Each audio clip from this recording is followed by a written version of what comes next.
I'm Tara. I'm Ryan. We love Disney movies. So we decided to watch them all, from Snow White to Frozen 2 and beyond. Each episode will watch a different Walt Disney Animated Studios film and tell you all about it. Did we like it? Does it hold up? Who's our favorite hero? Or villain. We'll give you history and fun facts about each movie. And sometimes we'll invite our friends to watch along with us. So put on your tiara or your evil crown and join us on our adventure. This is Tara and Ryan's Princess Diaries. All right, hello listeners. We are back with another episode, and we are talking about Disney's 1961 101 Dalmatians, and we have a very special guest on. We today. do. We have my former coworker and former coworker, but present friend, Michael, is here to talk to us about about the movie and also about probably a top tier villain coming up this time, right? Yes. Hi, I'm Michael. Thank you for having me. I'm very honored to be here. Thank you. So we've been asking this every other time. It always gets kind of a weird answer because we keep asking people to tell us about like their first Disney memory, but I think we've discovered that everyone just kind of remembers Disney being around. But so like, what's an early Disney memory? What's your history with this movie? Go ahead. Oh, I can straight up tell you what my first Disney movie is, and that was Cinderella. Oh, really? Oh, yeah. It was Cinderella. And I remember, for whatever reason, I'll always remember the opening shot because it's that opening shot with, or maybe it's not the opening shot, but suffice it to say, like, it's always like that dawnish look, and they're going towards the house. But for whatever reason, there's also a castle there. I don't remember that particular part, but I always remember that opening shot. And I always kind of thought like, wow, this is so pretty. And kind of since then, I was always questioning Disney movies. It's like, why are they treating people so badly? Like, that's not very nice. What's going on with that? And then, like, as I go through like the different Disney movies, and I try and just enjoy cartoons because my mother was like, go over there, stop bothering me. It just kind of became that recurring question of like, why are people so mean? Like, what happened? What's going on? Also, I want these good guys to win because those people are mean. So I have like several movies that are like my movies that I like binged day in, day out. I watched for a week, and 101 Dalmatians was one of them. And I absolutely love this movie. It's one of my all-time favorites, though I don't watch it very much now. I would say like Lilo and Stitch took its place, but like 101 Dalmatians has a very dear place in my heart. I love Pongo. I love Cruella de Vil. The way that they animated the cars is extremely fascinating. And for whatever reason, her two henchmen I always associate to the two bad guys in Home Alone. And I'm like, they're basically the same people. Yeah, they are very similar. I never really put that together. That's great. Now, when you were talking about the cars being animated, like, do you know the behind the scenes of how they did that? Or yeah, it's cardboard. They Xeroxed cardboard and vehicles. I don't know why I lost the word. Yeah, and then they just like went from there. We'll and get they to did that with the bit. dogs too. Yes, a lot they did. Of the puppies, yeah, they used Xerox as well. Well, this whole movie was the first movie to use the Xerox technology. The reason why, and we just last week was Sleeping Beauty, and we talked about how gorgeous a piece of art that is, and how just every frame is just looks like medieval tapestries and things like that. It also cost twice as much as this movie, and almost once again, it was almost yet bankrupt movie. the company. Yeah. Like they really, after Sleeping Beauty, I mean, it was a success, but they didn't make their money back because they spent so much money. So it was considered a flop in that regard. And like they thought about closing down the animation studios after Sleeping Beauty. Yes. At least I read something about that saying that, they weren't really sure that they were going to continue with animation. So this was their next thing. And I don't think Walt was super pumped about the way the animation looked with Xerox, but I think it's really cool what they did. And it was half the cost. It's going to be interesting to watch this one again because I'm not too impressed. Like, I watch these documentaries on YouTube, so I'm not necessarily getting the best quality, but they're like, they talk about the lines looking hairier because what they essentially did was the Iworks. This is this person's name. This is it's like UB was their first name, and I don't know if it's short for anything, but we'll figure that out later. Invented the multiplane camera. He was also instrumental in the animated and live action scenes in Mary Poppins. And he came up with this idea, which is essentially, well, if we can Xerox something onto paper, can we Xerox it onto the cells we've been doing? So what he's done is basically, it also kind of sucks because they had big layoffs in the ink and paint department, which I know if you're listening to this podcast, we love the ink and paint department. Yeah, and I'm now obsessed. There's a whole line on Shop Disney, and I may have some of the ink and paint mugs. Yes, a lot of Amazon packages are seeing their way to our front door a lot more often. Yes, but so this one they were taking out the ink and paint club. The animators loved it because it was the first an animator.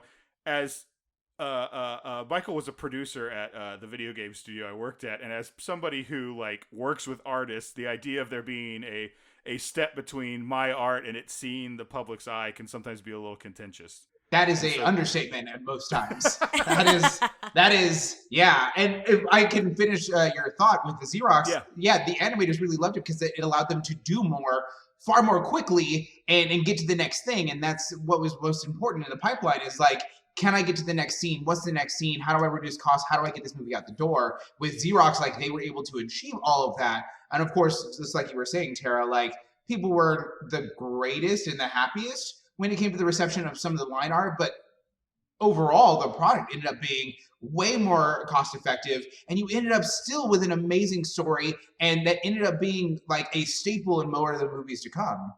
Yeah. I think this is a step from this. The implications of what I'm about to say are a bigger discussion, but I think this is a big step with Disney from fine art to production art in a lot of ways. 100%. I can see that. And I don't necessarily mean that as a step down. You and I obviously work in production art. And that, our industry blurs those lines all the time, and that's a big discussion going on. But this is definitely one where it's this is also a business, and we need to think about that because this made money. This did well. I think it was 8th that year. In the list I found. I thought it was 6. I had it as the 10th highest grossing film. Okay. Yeah. We have talked about this and other things that we keep getting conflicting facts sometimes, so we're doing our best when because we do there was one documentary I saw that said the #1 movie of that year, and I was like, really? And I looked it up, and the thing I saw had it as 8. Yeah. Well, and the budget for this, I don't know what it made, but the budget was $4 million. I don't know if you looked up what it overall. Well, it made somewhere around $6 million that year, and the budget I had was 3.4. But either way, that's half of what Sleeping Beauty was. Well, and Sleeping Beauty was also in production for over 10 years. Yeah. So this, I think you could also say, I don't know if you guys agree with this, but in a way it was very innovative that they were well, how can we... I don't know if innovative is the right word, but how can we, we need to make money back. We still want to put out somewhat of a quality product that has the Disney name to it. And I think they were really smart with what they did. Whether or not Walt loved it, Walt was a little finicky in general. I understand he wants things a certain way, but I think they did a really great job with it. It's interesting to watch it coming from Sleeping Beauty, watching these back to back is a lot. But the other thing that they did with this is it's one of the first modern. It is the first modern Disney picture. It takes place supposedly. There's a newspaper article that says it takes place in 1958. Interesting. And so everything was it was also a very modern graphic look. They did a lot of the backgrounds were meant to be big thick lines and things like that. So doing it this way, I think also kind of lended itself to the process they were doing. It wasn't supposed to look like a medieval tapestry. It was supposed to look like a newspaper print or an advertisement or something out of that. Well, and to kind of get where the story comes from too, because I have some information on that. Yes. It is a 1956 children's novel by Dodie Smith. And so she actually had a pair of Dalmatians, and I believe one of them was Pongo. Pongo was one of them. And then in the story, it's Pongo and Mrs. And they live with Mr. and Mrs. Dearly. And so the reason they changed the names Dearly is because you have the Darlings from Lady and the Tramp, and then you have... Jim Dear. Jim Dear. Darlings is Peter Pan. Yes. That's what it is. You have the Darling family from Peter Pan, and you have Jim Dear from Lady and the Tramp, so that's why Disney, they changed that name, but they kept Cruella de Vil. So she is a villain in the book, and she's a wealthy woman who's fixated on fur clothing, essentially. I think we'll have a lot to say about Cruella de Vil. Oh, I've got some fun, interesting facts on who she was based on, but let's save that for I love afterwards. that queen. Oh, she's so good. She's so good. But yeah, the author had 15 puppies in real life. So she actually had Dalmatian puppies in real life, and one was born lifeless and revived. So, Wow. and I know that story, I believe, is in 101 Dalmatians as well. Which is pretty dark for a Disney film. Yeah. Like, it's joyful. They take it to a place. But they talk a lot about that in this thing, about how this is, it being modern, this is also one of the most, like, physically affectionate couples in a Disney movie up to this point. Like, everybody else just kind of danced together and was like, I love you, Prince Charming. And this one, like, they're married and they're... Yeah, like, well... And his job is different in the book. He's like a financial whiz in the book, and he saves Britain from like their debt. Like he gets Britain out of debt because he's a financial wizard. Whereas in the movie, he's a struggling composer. So they changed his job there, which I found interesting, which I think is kind of smart because it's another thing Cruella can pick on him about, that he's not very successful in his work. The other thing that was interesting is this is one of the ones where like Walt read the book and immediately got the film rights. Yeah. So he read it and like saw what it could be and immediately got the film rights. And supposedly, again, these are one of those facts that like it was hard to fact check this one, but supposedly the author of the book was secretly hoping that Disney would like pick up the book and turn it into a movie. She was quoted as whether or not Walt liked the movie. She goes, "I think you guys improved upon my book." Yes, I read. Yes, that's what I researched as well. The other thing when you were saying like about the bringing the lifeless pup back to life and how that was kind of intense for a Disney movie, something else that got kind of criticism at the time was there's a scene where the puppies, they, in the words of this fact, suckle from friendly cows. And supposedly that was given a lot of criticism and it was deemed inappropriate for a children's film. So I just find that interesting when you think about what's inappropriate today versus like what was inappropriate then. Well, it's just interesting thinking about like what's inappropriate because I mean, not a few movies back, like you had the Queen of Maleficent, like that is. She says, yeah, she says in it. Yeah, and she's mad evil, and so like comparing what's inappropriate in this film versus like having the literal Queen of. I do also remember, doesn't everybody in this movie smoke? So it's funny that like, heaven forbid we see suckling from udders. Well, and I know you want it to wait, but I really I'm super pumped about these facts about Cruella. So I'm diving into them also because the smoking comes into play in this. So she was based off of an actress, Tallulah Bankhead, I think is how you say it. And I read a lot about her. She had what they described as personality quirks. They used the term flamboyant, which I didn't love that they used that term to describe her, but she was an extrovert. She was outspoken. So she was a very unique woman at the time, if you think of like the 40s and the 50s, because she's speaking her mind when really no one else is. She had one hit movie, and it was a Hitchcock movie called Lifeboat, but she's said to have smoked 121 cigarettes per day. Oh my God. So that's where like the smoking comes in. She also battled with alcoholism and drug addictions, but she was also known for her promiscuous sex life with both men and women, I read. So she was adventurous. She was like out and about living her life, and she openly talked about it, which I found really cool that like at that time she was very outspoken and like was not ashamed of her lifestyle. So of like, course they cast her as a villain. Well, yeah, I guess you can look at it that way.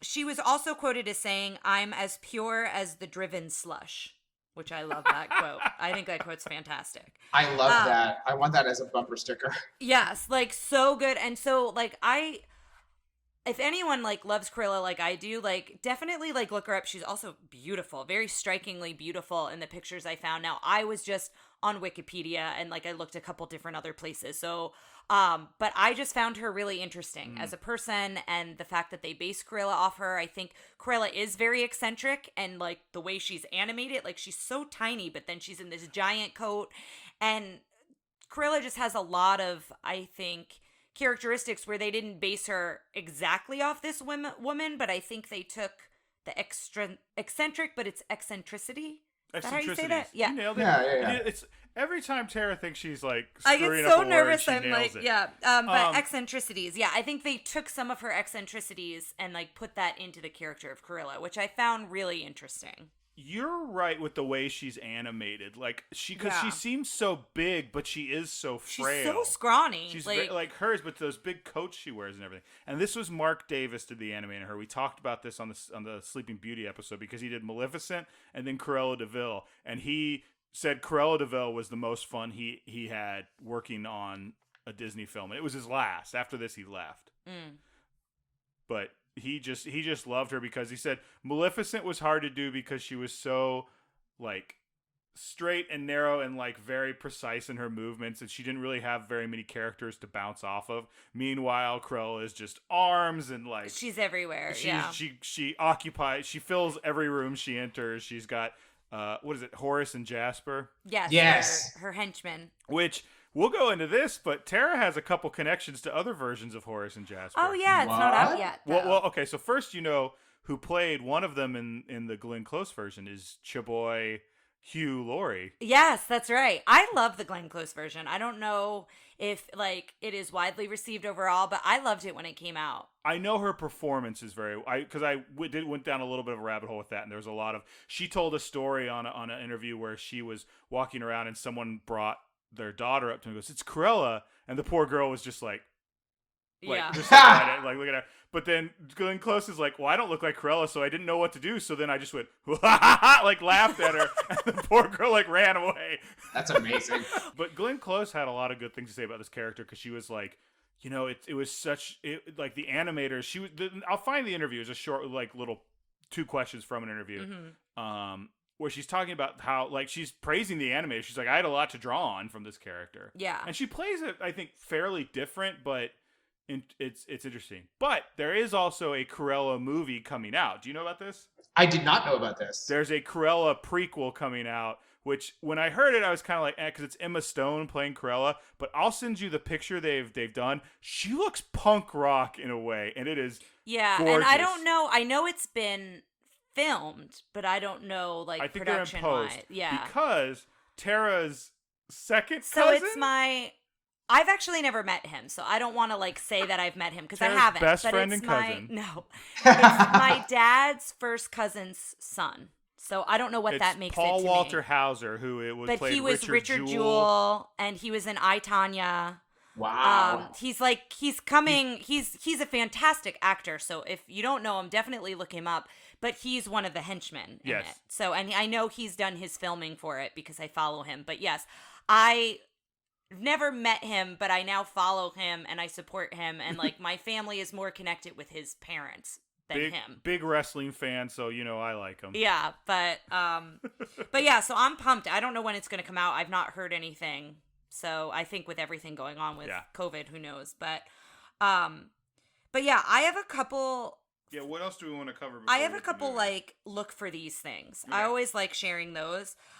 So about 35 minutes in, characters from Lady and the Tramp make brief cameos in the film. Yeah, yes. so I'm excited to see a bunch this. of them. Yeah, so it's in the Twilight Bark scene. Jacques makes a cameo. Peg and the Bulldog, who were the strays, they make a cameo. And Lady and the Tramp are briefly with several other dogs in that scene. So we're going to have to look out for that. About 23 minutes in, when Lucky is watching TV, the spots on his back form a horseshoe. Yes. And then the other thing is the hidden Mickeys here. I think you can find a Mickey on every Dalmatian. And that makes sense because they were Xerox, so they're probably a lot of the same similar spots. But Pongo definitely has one that a lot of people have mentioned. But I think they're on all the dogs, or most of the dogs. This I found interesting because it was the voice of Anastasia, Lucille Bliss. She sings the Canine Crunchies song. So the song that's on TV, she sings it. So I found that really cool. Anastasia is the one that's so eligible. The other thing that they said to look out for, which I found interesting, is Corella's telephone reflects her mood. So watch the face on the telephone. There's like an animated face on it, and it changes depending on her mood when she's on the phone. So that's not something I've ever picked up on, but I'm going to like be looking out for it. And then just another like interesting kind of fact when it was re-released in the 90s, and that's how I became to love this. Like I had a Lucky stuffed animal. I had the Lucky like Dalmatian stuffed animal, and I had a lot of different merch from 101 Dalmatians. When it was tied to the video re-release, a lot of the merch had to be pulled because they spelled Dalmatian wrong. Was it Tion? It was Tion. Yes, because I do that all. Yeah. In preparation for this, I did it about 900 Yeah. times. So they had to pull a lot of it. So for a while, you could only get the merch like at Disneyland or at a Disney store. But then I think they had to pull it and then redo it. And I feel like that's my nightmare. And that would be me. Like I would have been in charge of Dalmatian and I wouldn't have caught it and it would have went out there. Like I feel like I misspell and mispronounce things. But I also found it interesting that when it was re-released, it was the 20th highest grossing film of that year, which I just found interesting that it kind of had a whole rebirth. It wasn't like in the top 10 like it was when it first came out, but I still find that pretty impressive that it had existed for, since the 60s, and then it was released again in the 90s and kind of had this whole new generation, and it was my generation of people enjoying it. Well, because it's not like it has a big parks presence. I guess that's a good point. Yeah. Like it's Parks presence? Well, like, because I think sometimes like some of these movies like go on and then people see it at the parks, Yeah. Or there's walk around characters, and Or then we when it gets talked about- re-released. Sorry to cut you off, but we talked about Peter Pan. Like, it's a problematic movie, but a lot of people have this nostalgia because of the Peter Pan flight ride. Yeah, or there's parts that are focused on. Theme parks. Understood. Oh, yeah, Yes. that's what I meant, Oh, parks. sorry about that. Yes, Yeah. yes, Parks, a presence of the parks, Mhm. and I don't think there's a Cruella de Vil character. There's obviously not like Pongo and Perdita walking around or anything. There's not a Yeah. ride. Is there? I can't think of one. There's I not know much at times that they do have like Dalmatians on the theme park grounds, but I don't think they've had that for quite some time. Yeah. And this has only been like, I think, towards re-release or towards the vault reopening, because you do know that Disney, like, at least back in the 90s and early 2000s, they'd be like, guess what movie's coming back out? You should totally buy this again. It's the 20th anniversary. You should totally buy that again. Like, and so I imagine the surge of marketing material and toys and concessions come back out and then go away. So, well, Michael, at the end of this, you'll have to decide if don't play your hand too early, but you'll have to decide if 101 Dalmatians earns a spot in a VHS clamshell on your shelf, or if it will be locked away forever in the vault. I already have one. one. Yeah, I also have a drawer because I don't like Tara's locking drawer things is the away. vault. She says feels bad about certain movies, so she doesn't want to put them in the vault. But yeah, I think I've got a couple things real quick just to go over some of the stuff. Two things if that's true. go right ahead. Top three grossing films of that year are West Side Story, The Guns of Navarone, and El Cid. wow. The next two are The Parent Trap and Absent-Minded Professor. Just going back to, there was a big thing around this movie where everyone was saying, why don't you just close the animation department? You're doing film, you're doing TV, like you can do all this other stuff. And Walt was just like, no, we're not doing it. This is what I love in the animation department. That's interesting. Yep. We also talk about awards. So going off of that, in 1962, it won the BAFTA award. I didn't know what that stood for. British Yes, I Arts, looked it up. Film, Television. You're close. British Academy of Film and Television Arts. There you go. So you had it. It was the best animated film. So it won for that. And then it was a What was it nominee. up against? I didn't look. Oh, we should look it up. But yeah, I usually do. I didn't for that one. I'm not but calling you out. You do great at this. thanks. It was also a Grammy nominee. And I don't know that we've had a lot that have been Grammy nominees yet. We've had Cinderella, I think, for Bibbidi Bobbidi, the song. Yes. Oh, no, but that was still Academy Awards. Yes. I don't know that we've had something for Grammys. So it was nominated. It didn't win. And it was for Best Recording for Children. And it was up against Leonard Bernstein's Peter and the Wolf. So it's Prokofiev, but Bernstein the conductor. Yeah. Yeah, that's pretty fascinating considering. Oh, so you mentioned the award was for recording in itself, because there are only 2 songs as opposed to some of the other Disney movies, which are all basically musicals. Yeah. Well, which is Yeah. also funny because the lead character in this is a musician. I almost said a musicalist, and But that's yeah, not a word. he's a composer. Yes, but so like it feels like, but he writes like jingles and stuff, and it makes sense to me that it's got a Grammy because I feel like this is some of the most modern music, like even like Bippity Boppity Boo and stuff, while still kind of pop hits. This is like jazz and kind of like a modern sensibility. And like they talked about, so on the documentary I wrote, they did the first pass of the Cruella de Vil song, which was awful. It was like, she's cruel, Cruella, devil, DeVille. And I was like, this is really bad. And then like apparently they were going with that, and then he was driving like to work one day and he just goes, what if we did a blues riff instead? It's so good. I love it. It's such a good song. To this point, the best villain song I think we've seen so far. Yeah. Well, okay, it's hard to say like the song, best. Not it's the theme. catchy, because Maleficent's theme, I know is you're so Team Maleficent good. for life. But no, I will say it's a catchy jingle, because that's what he does, right? I think like calling it a him, the catchy character. jingle is diminutive. Fair enough, but I want to say it's because it gets stuck in your head. Like when I listen to a Disney playlist, I sing it all around the house. Like I love this song. Guess who's been singing it for like 3 days now, as per always. The other thing I just want to talk about real quick to watch out for, because Michael brought this up, but I don't know that we did a great job explaining exactly how it works. The cars. Because those cars you're watching, we talk about rotoscoping and other ones where they kind of just paint over real pictures. They did it a little bit in I think Make My Music and stuff like that. They've done it in some of the films. Blue Fairy was very rotoscope, stuff like that. So when they figured out you could Xerox stuff, they created these, as you said, these cardboard cars with just thick lines on them. So they're like white cardboard with thick lines of like Corella's car and Jasper and Horace's truck and all that, and they actually just filmed them driving around and then Xeroxed it and then interesting. Inked it in. So just, I think that's interesting. The watch for it. The scene where she's coming up, she goes into the embankment and then she drives up. They drove it through sand. In the snow?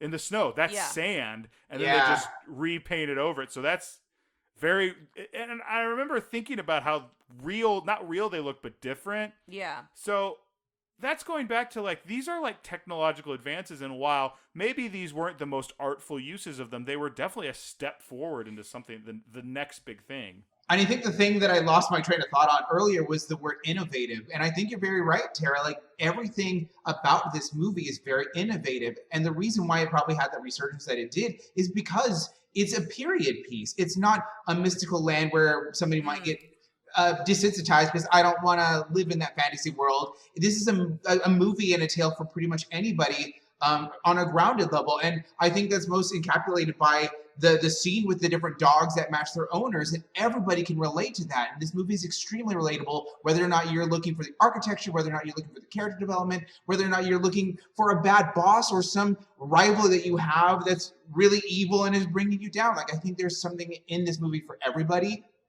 And the fact that the animators got to test their mettle and put out more content than they normally would, and it took less time, that meant more things that they could work on after the fact. I think this is a very important movie, both in its time and for the Disney animation studio in its whole. Yeah, no, I completely agree. Michael has turned me around on the Xerox period. I was kind of down on it at first. Really? I just found it super interesting. It's some of my favorite movies are from this period, but like, listen, I don't want to stomp on that. I think it was a great way of encapsulating this movie. I think it's time. Got a great point. I think whatever we have left, we'll get it afterwards. But guys, I think after that great introduction, we're going to grab the clamshell, we're going to grab the VHS, we're going to jam it in the VCR, and it's time to watch 101 Dalmatians. All right, we'll see you on the other side, listeners.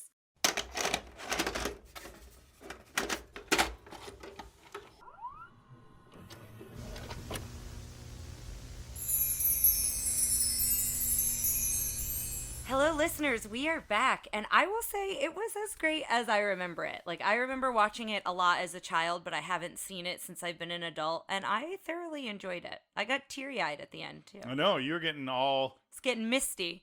I missed that! No! No, like, crocodile tears, but I did get a little, like, choked up at the end when they're, like, rescuing everybody. What's a movie we watched that you didn't cry at? Pinocchio? Okay, that's not... We don't need to. I was asking. I meant a Disney movie. Like, what are some Disney movies? I don't think I cried in Sleeping Beauty, but I also know. That's fair. No, that wasn't me trying to call you out for I it. thought you were was trying just to call curious. me out. Probably Yeah. none of the package films made you cry. No, none of the package films made me cry. I'm trying to think. I may have gotten like teary in Cinderella because she's so kind. But yeah, I really enjoyed it. What did you guys think? I know, Michael, this is another one of your favorites, so I assumed you would enjoy it. Oh, I loved it. I thoroughly enjoyed it. Every single time Cruella's on Oh yeah. film, I guess, is in shot, like I'm just giddy. I'm just so giddy. The way that they animated every little thing about her, the way that they incorporated her smoke to be more akin to like Maleficent's magic, Yes. and how they kept that visual imagery of like, no, this is a Disney villain. You are not meant to like her, and making her larger than life, despite the fact that they always showed you her silhouette. Her coat just added so much more of an just an encompassing evil about her. She was so much more imposing. Oh yeah, and the tie-in of like, we're going to make these pelts out of these Dalmatians. Like, who did she kill to get this coat?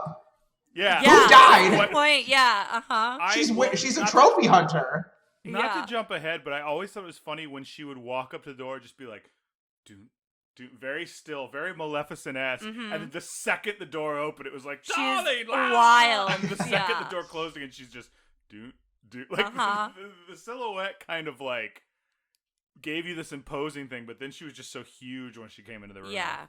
Well, and yeah, I guess we'll jump right into it because I know that we've got a lot to talk about with it. But I loved this opening credit sequence because it shows all the dogs. It's a really cool opening, but it also starts to tell the story. Like, you kind of see him and Perdita like meeting, even though like they then kind of go back in the story. But you see both of them and the spots as music notes at one point. Like, it was really creative. Well, I think that's a direct result from them saving time and money. Yeah, that they were able to focus an animated opening because they haven't been animated before. They've been That's a good point. Been like very beautiful still shots and then music, but very rarely is it something nothing has come close to how much animation was in this. This very much felt like a flex. Like, look what we figured out. Look at the innovation that we just came up with. Now you get an animated opening. And for each person that we're going to call out, they're going to get their own special segment. And just like you were mentioning with the music, the person that they were saying composed and directed the music gets the music notes with the different spots, and some of it was lining up to the actual music itself, and then it kind of went crazy from there. Yeah. And they give Bill Peet credit, and we've talked about Bill Peet before. We didn't mention him at the start of this, but he was the one in charge of the story on this, right? So I think we said a little bit. Bill Peet, he ended up after Disney writing a bunch of and during Disney, he wrote children's novels or children's short stories and illustrated them.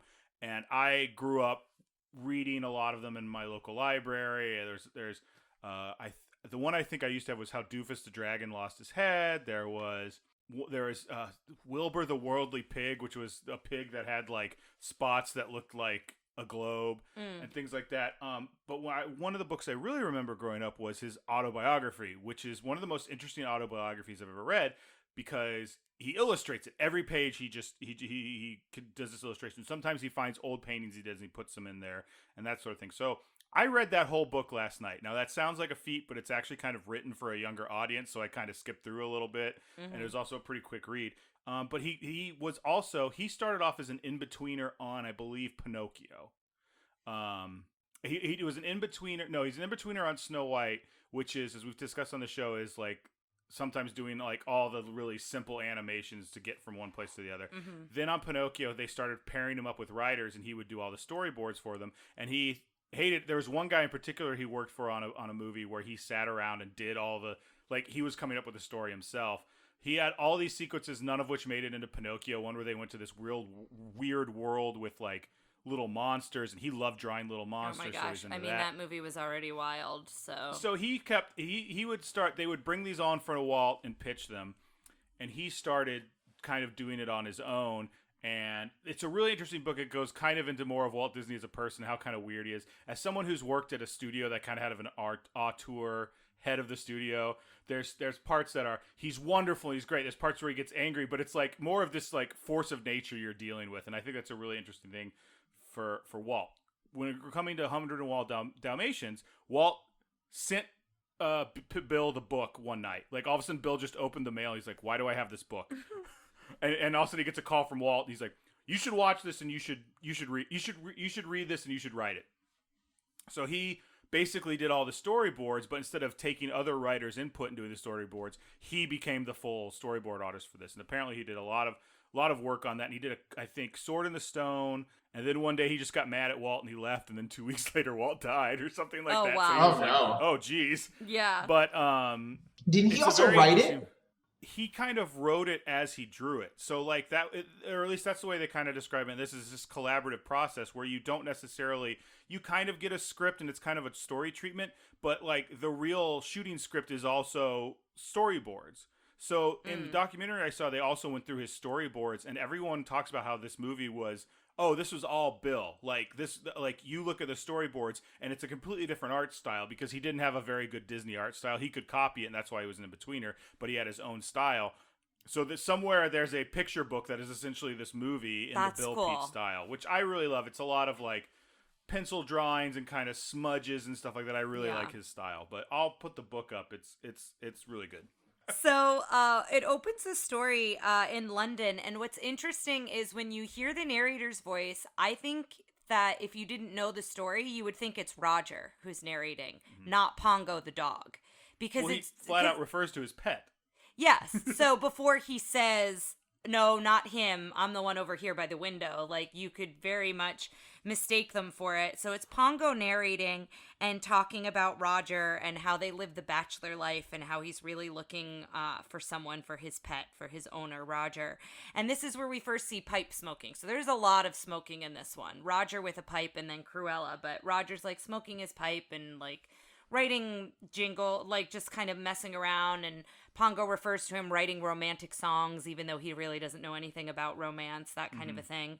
And then this is where Michael mentioned this at the beginning, the dogs looking like their owners. And I love this whole sequence of Pongo looking for a mate for him and Roger, and how he sees these different dogs and their owners go by, and he's like, this one's too fancy or this one's too short, and like going through that whole thing. It's not even that. He's just like, that's an interesting breed. Not really my taste. Whereas I feel like a lot of times in these Disney movies they've been like, that one's fat. Like we've had to deal with a lot of like, I think he says short and issues. fancy, but yeah, he doesn't like, I don't think he uses any descriptors that are derogatory when he's looking at them. It endears me to Pongo immediately. Yes, I think this whole sequence is multifaceted, because I don't know of any other Disney movie coming before this that subverts the expectations of the audience going in. You immediately think it's the main character talking, and it is, but it's not who you actually think that it is. Yeah. And then immediately going into that, like, hey, there's a bit of you in everybody that I'm seeing, and we're trying to find our mate,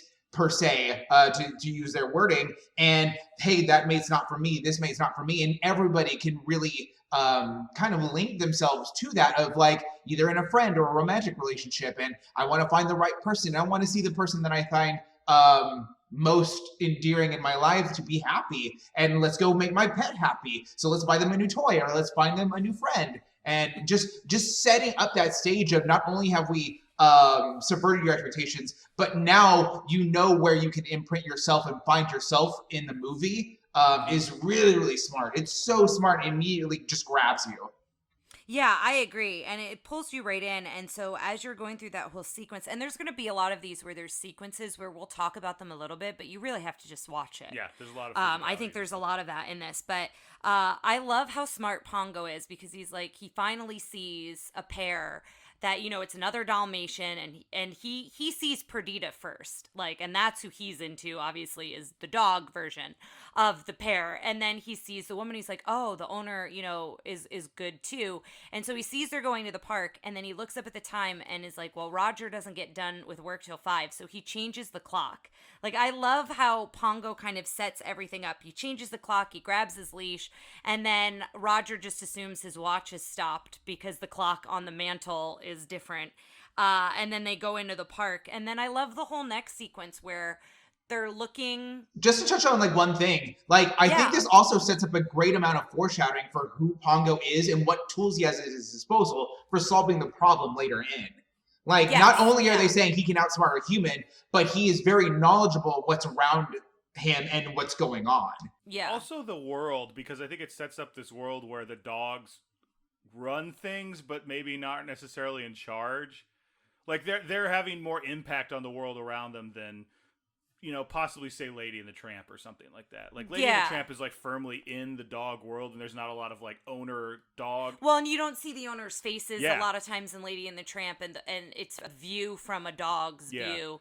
But this is very much like you see everyone. They're on equal footing, and it's touting like this is some modern take, but really that's a fantasy world. Yeah. They're ready. They're letting you know don't worry, this is a Disney movie. We're not. Yep.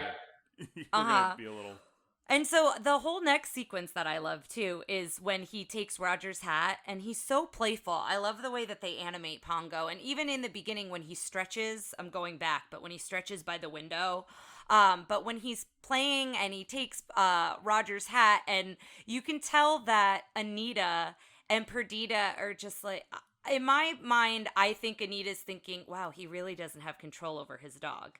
Like, because Perdita is sitting there, like, not on a leash, like, just sitting still as a statue. She looks at Pongo, but then she goes back to it. Like, she's a little more trained. Yeah. Well, and I think Pongo normally is trained. Like, this is out of character for Pongo because he's trying to, like, cause a scene so they see them.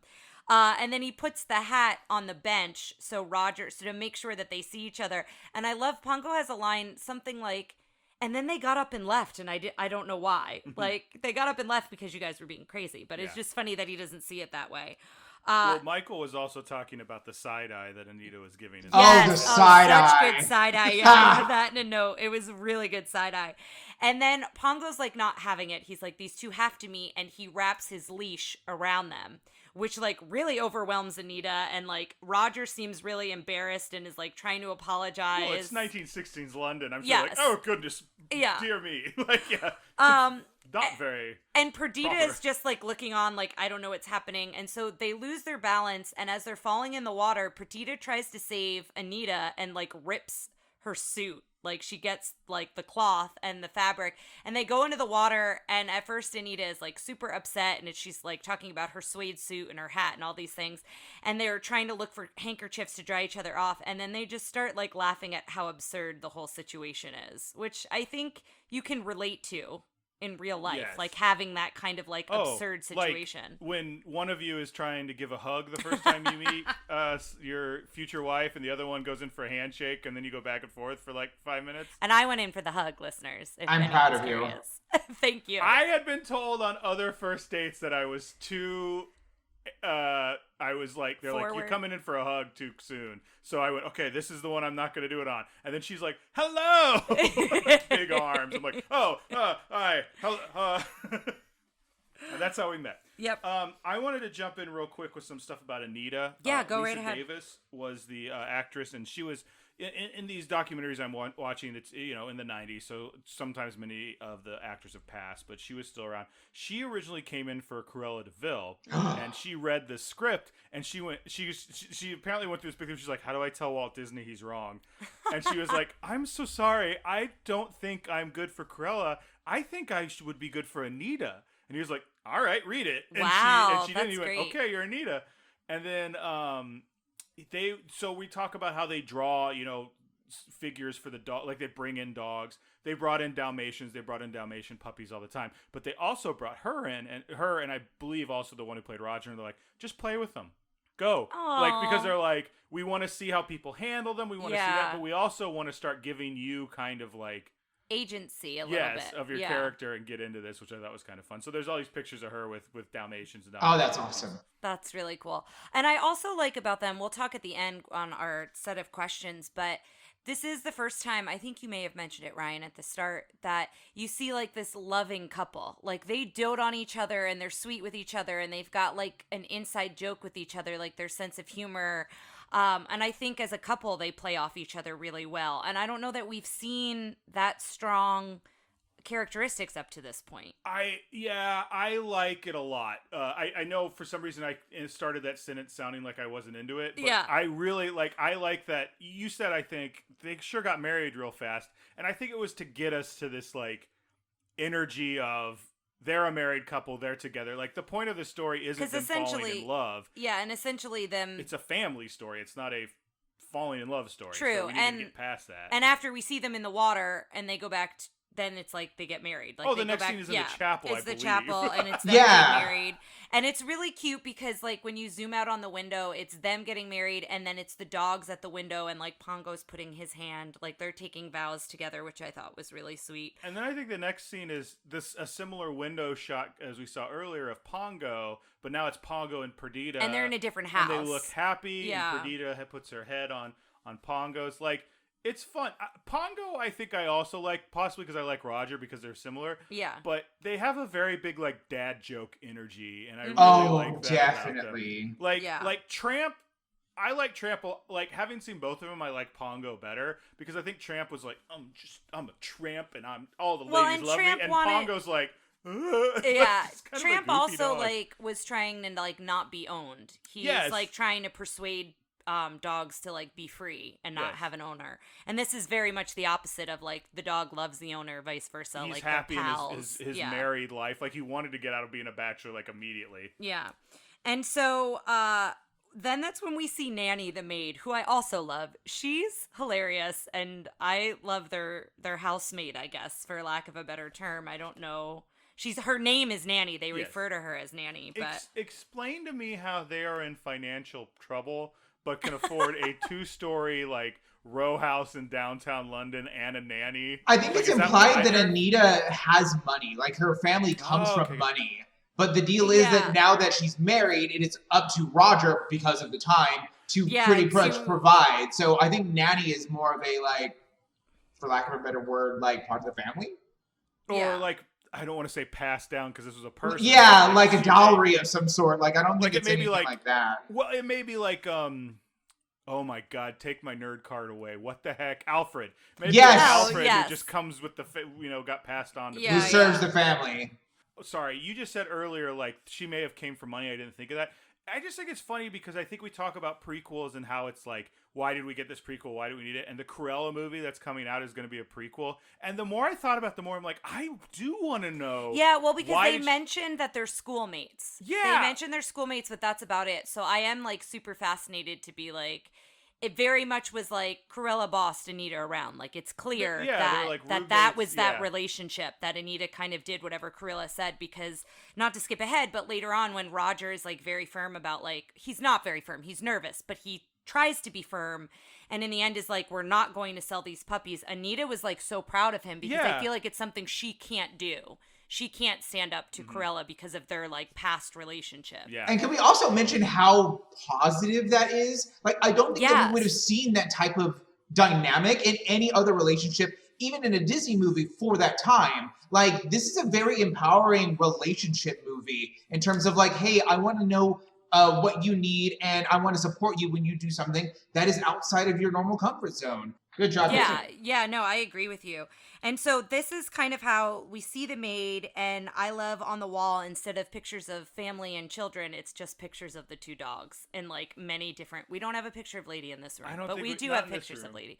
But not like on the wall, like on the wall at the stairs, like that's where all my grade school pictures were. Like my school pictures in my house, like when you would go upstairs. Well, And we that's like what they have, but it's all the dogs. Past friend of the show, Laurel, always talks about, if you listen to our other podcast, Craniacs, talks about her Hall of Laurel, which Yeah. is just, it's just because she's an only child that just walks down the hall. It's just, oh, well, this is weird. It's like, Well, so what's funny about mine is I was an only child until 12, and then my brother was born. So it used to be like just like diagonal pictures going all the way down, if that makes sense. Like they were kind of Yeah. like in a line. So then my mom had to like put my brother in between. So then he was like a new row.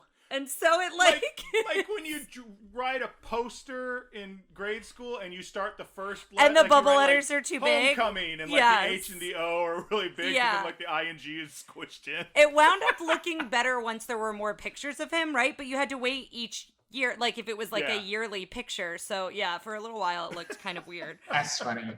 But yeah, so you see their house, you kind of see their dynamic, how they get along, and then you hear Roger like has this new melody, but it doesn't have words, and Anita like is humming the melody, and spoiler, it's the Cruella de Vil song, and then that's when he she mentions, I guess, that Cruella's coming over, maybe. Perdita hears her or smells That's her right. or senses her Yeah, first. yeah. She's And she here. runs, Like, she Perdita's hides. terrified. Yeah, Cruella. and that's when he starts singing about Cruella. He starts like describing her before we see her. He's singing about her. Well, because he's come downstairs for tea or lunch or something. Yeah. And then Cruella comes, and without anything saying, like, there's no, like, I feel like you're talking about this healthy relationship that is them, without it being seen, him saying, I don't want to be around her, and her being like, oh, well, you have to, she's my friend, or whatever, any of that. He just starts singing the song and goes back upstairs. To his I feel music like room, when Cruella's here, I have to not be in the room. Yeah.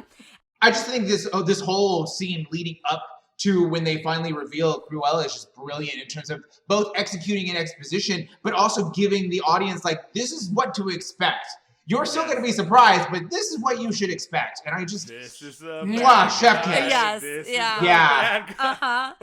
And also moves and animation during that scene are probably some of my favorite in this whole movie. Roger's great. And afterwards, too, when he keeps singing it, Mostly because I can imagine a Disney animator running around the room while they're doing that, so everyone's sketching it.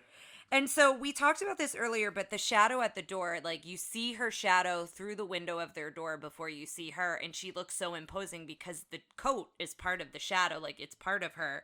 And then she opens the door and she barges in, and she is like a whirlwind. She is larger than life, and she is like in their faces, and she's darling and looking for the puppies and so obsessed, like, where are the puppies? Where are the puppies? And Roger's upstairs, and as she's talking, he's taking different instruments and playing the theme as loud as he can to the floor. So I think it starts with the piano, and then it's the trumpet, and then later on it's the trombone. But I just love that whole bit of, like, that's him being defiant to her, just like trying to play over her talking. And this whole scene is so subversive because the same silhouette that they give to Cruella is the same one that they gave to Maleficent. The whole lead up is the same thing, except for the second they open the door, darling. Yeah, she's wild. So good. Yeah, it's so just good. An explosion of a personality. And like her lighter, you see it very quickly, but it's like an alligator head. Like, I just love all the detail of her. That's interesting because later in The Rescuers, we have Madame Medusa, who is very much like a poor man's Cruella de Vil, in my opinion. But she has the pet alligators. Oh, interesting. If there was any inkling that someone drew from that or whatever. Maybe, I don't know. Yeah, and it's bet. Yeah, you don't see the lighter for like, it's quick, but... Here's a question. Do we ever, like, is she meant to be a natural black and white? Or is she, like, dye her hair? Did people dye their hair like that? Like, I don't know. It's a crazy thing that she's doing, as far as I can tell, for 1961 London. And I'm just curious. Perfect. I did not, like, come across anything about how that was inspired, but I am curious where they came up with, and I don't know what she looked like in the children's novel, if she was animated at all. So it would be interesting to look at that. But yeah, so she keeps going back and forth about wanting the puppies, and she's gonna, like, you know, she wants them, and where are they, and all these things. And Anita just tells her they're not gonna be ready for like another 2 or 3 weeks. So she basically, like, I guess the word maybe placates her. She doesn't tell her, no, like, you can't have the puppies, but she's just like, well, they're not here yet. Yes. So she, like, is in a huff and is like, oh, that's fine, I'll see you when they arrive, and, like, leaves. And then I love that Roger comes down a little smugly. Like, he's got, like, this little smug look on his face. He's got, like, his sweater or his like, scarf jacket. Like, all wrapped around him. And then he continues to sing about her. And, like, I love that animation when he goes and sits down. Like, I think there's a piano downstairs, too. And then that's when we realize that Purdy has hid the whole time because she's so nervous about Cruella taking the puppies. So then we do see that moment between Pongo and her, and, you know, Pongo being like, don't worry, like, they're not going to let her take the puppies, like, it's going to be fine, kind of a thing. Can we stop down just for 1 second, because I do want to talk about this. If you're on the Facebook page, you know that I have been watching the ABC show Once Upon a Time. It's been surprising to me that none of our, like, we haven't come up with anyone who wanted to do this. Everyone, I'm like, here's the list, and no one picked 101 Dalmatians. And I'm like, I really just feel like we can't do this co-host list. And then I put something about Cruella de Vil showing up in Once Upon a Time, and Michael was like, I love her. Like, I love her. So she shows up in the show, and it's her, Ursula, and Maleficent. And I gotta be honest, Maleficent, Ursula on that show are big disappointments. And they all kind of show up the same way, where it's like something happens, someone walks in with big shoulders and strut, and is like, darling. And all of them do that. And I'm like, okay, here we go. But Cruella, you're right. Like, I've gotten to the end of her in this season, which I think she comes back, but I don't want to spoil anything. I won't spoil it, but like she is just a scene stealer in everything that she does. Yes. The wit, the snarkiness, her delivery, the way that she moves. Like, I cannot take my eyes off of her. She's mwah. And she's got a big coat. She's got the same thing where she's very frail, but she's got a big coat. Her hair is slightly different, but also just so good. And it's so obviously a wig, but who cares?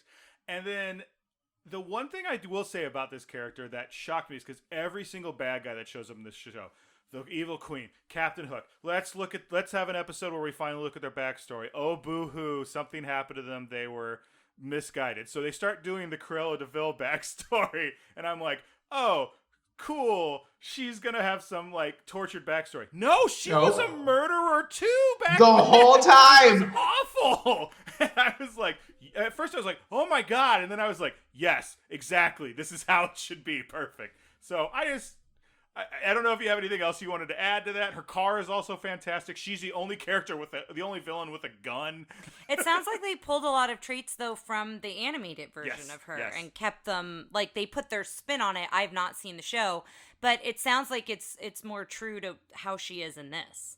Yes, I would agree with that for sure. She is so vile that you just can't not like her. It just I'm just gushing now. I'm like speechless. Like, God, I love what they did with her, and I love this character very, very much. Yeah, she's fantastic. And so that kind of goes into when we see, because we keep seeing her, like, she's wild, but she's not, like, too wild the first time we see her. She's a lot, but each time we see her, she's more and more unhinged, I would say, throughout the film. Like, absolutely.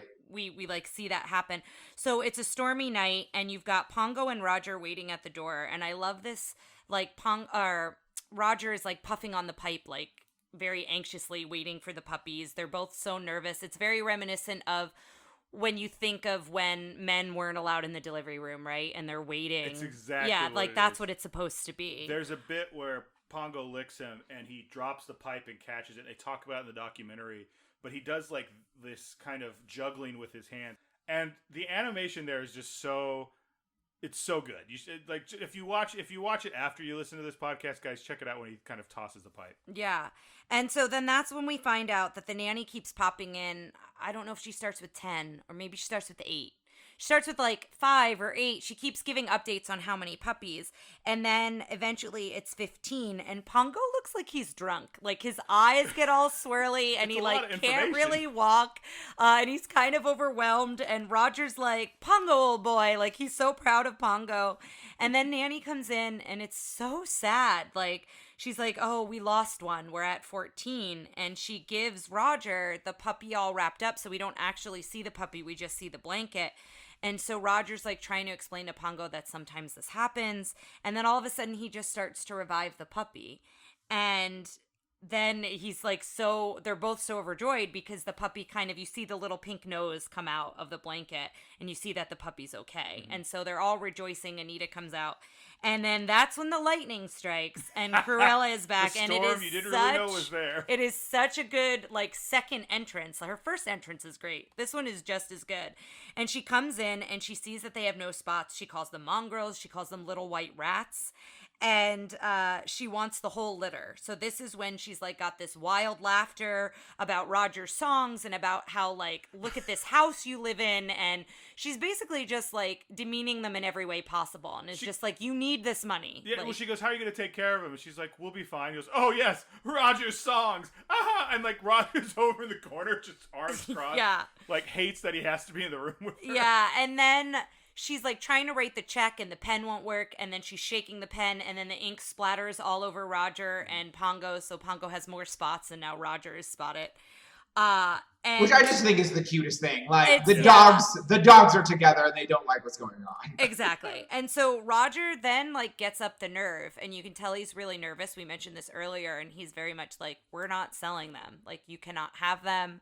Like, I don't care how much money you offer. Like we're not selling them. And this is when like her threat, I'll get them, you'll see. And she's like, I'll have I don't know that she says I'll have my revenge, but essentially that's what it is. Like, I will end up with these puppies one way or another. And she leaves. And as she storms out, she breaks the window of their front door, like completely shatters it. Like, it's completely cracked. But I love that scene because then Anita comes in, as we mentioned earlier, and is like so joyful that Roger stood up to her. And Pongo goes into Perdita and he's like, they stood up to her. We're keeping all the puppies. Like, don't worry, they're all ours. And then it cuts to the dogs watching TV. So, Yeah, like which a couple becomes a weeks running later or theme. something. Yeah. So they're all bigger. A couple weeks go by. Which this was a big deal that they were putting TV in a Disney film. Like, it's that, again, going to how modern it was. TV was just starting to get. Yeah, well, if become you a big think deal. 61, people were just starting to be able to afford to have TVs in the home. And not everybody, I think, at that point could. So that was a big thing. Which also, again, leads to, like, them being broke versus they have a TV. They have, like, going back to, like, what they do have. But they're watching a show where Thunderbolt, it's the dog, is, like, the lead, like, hero in this Western, I guess. I want to see that movie. Yeah. Like, Disney make that movie. Yeah, make I mean, didn't Thunderbolt. they? Isn't that Bolt? I don't know Oh, anything maybe. about Bolt. I don't know anything about Bolt either. Maybe it is. Yeah, it's a Disney Pixar film, so. I know. We'll have to look into that. But this is how you get It's on our list. Bolt's Bolt's on the list, yeah. It's how you start to get to know some of the personalities of the puppies. I think they do a really good job here. And we don't learn all of their names, but Lucky, we find out, is the one who is obsessed with the TV. They're always telling him to get down because his paws are up on the TV. He's got the horseshoe, which we mentioned, and they never say it, but I assume he's the puppy that they revive because they named him Lucky, but I don't know that they ever Before the say spots, that. yeah.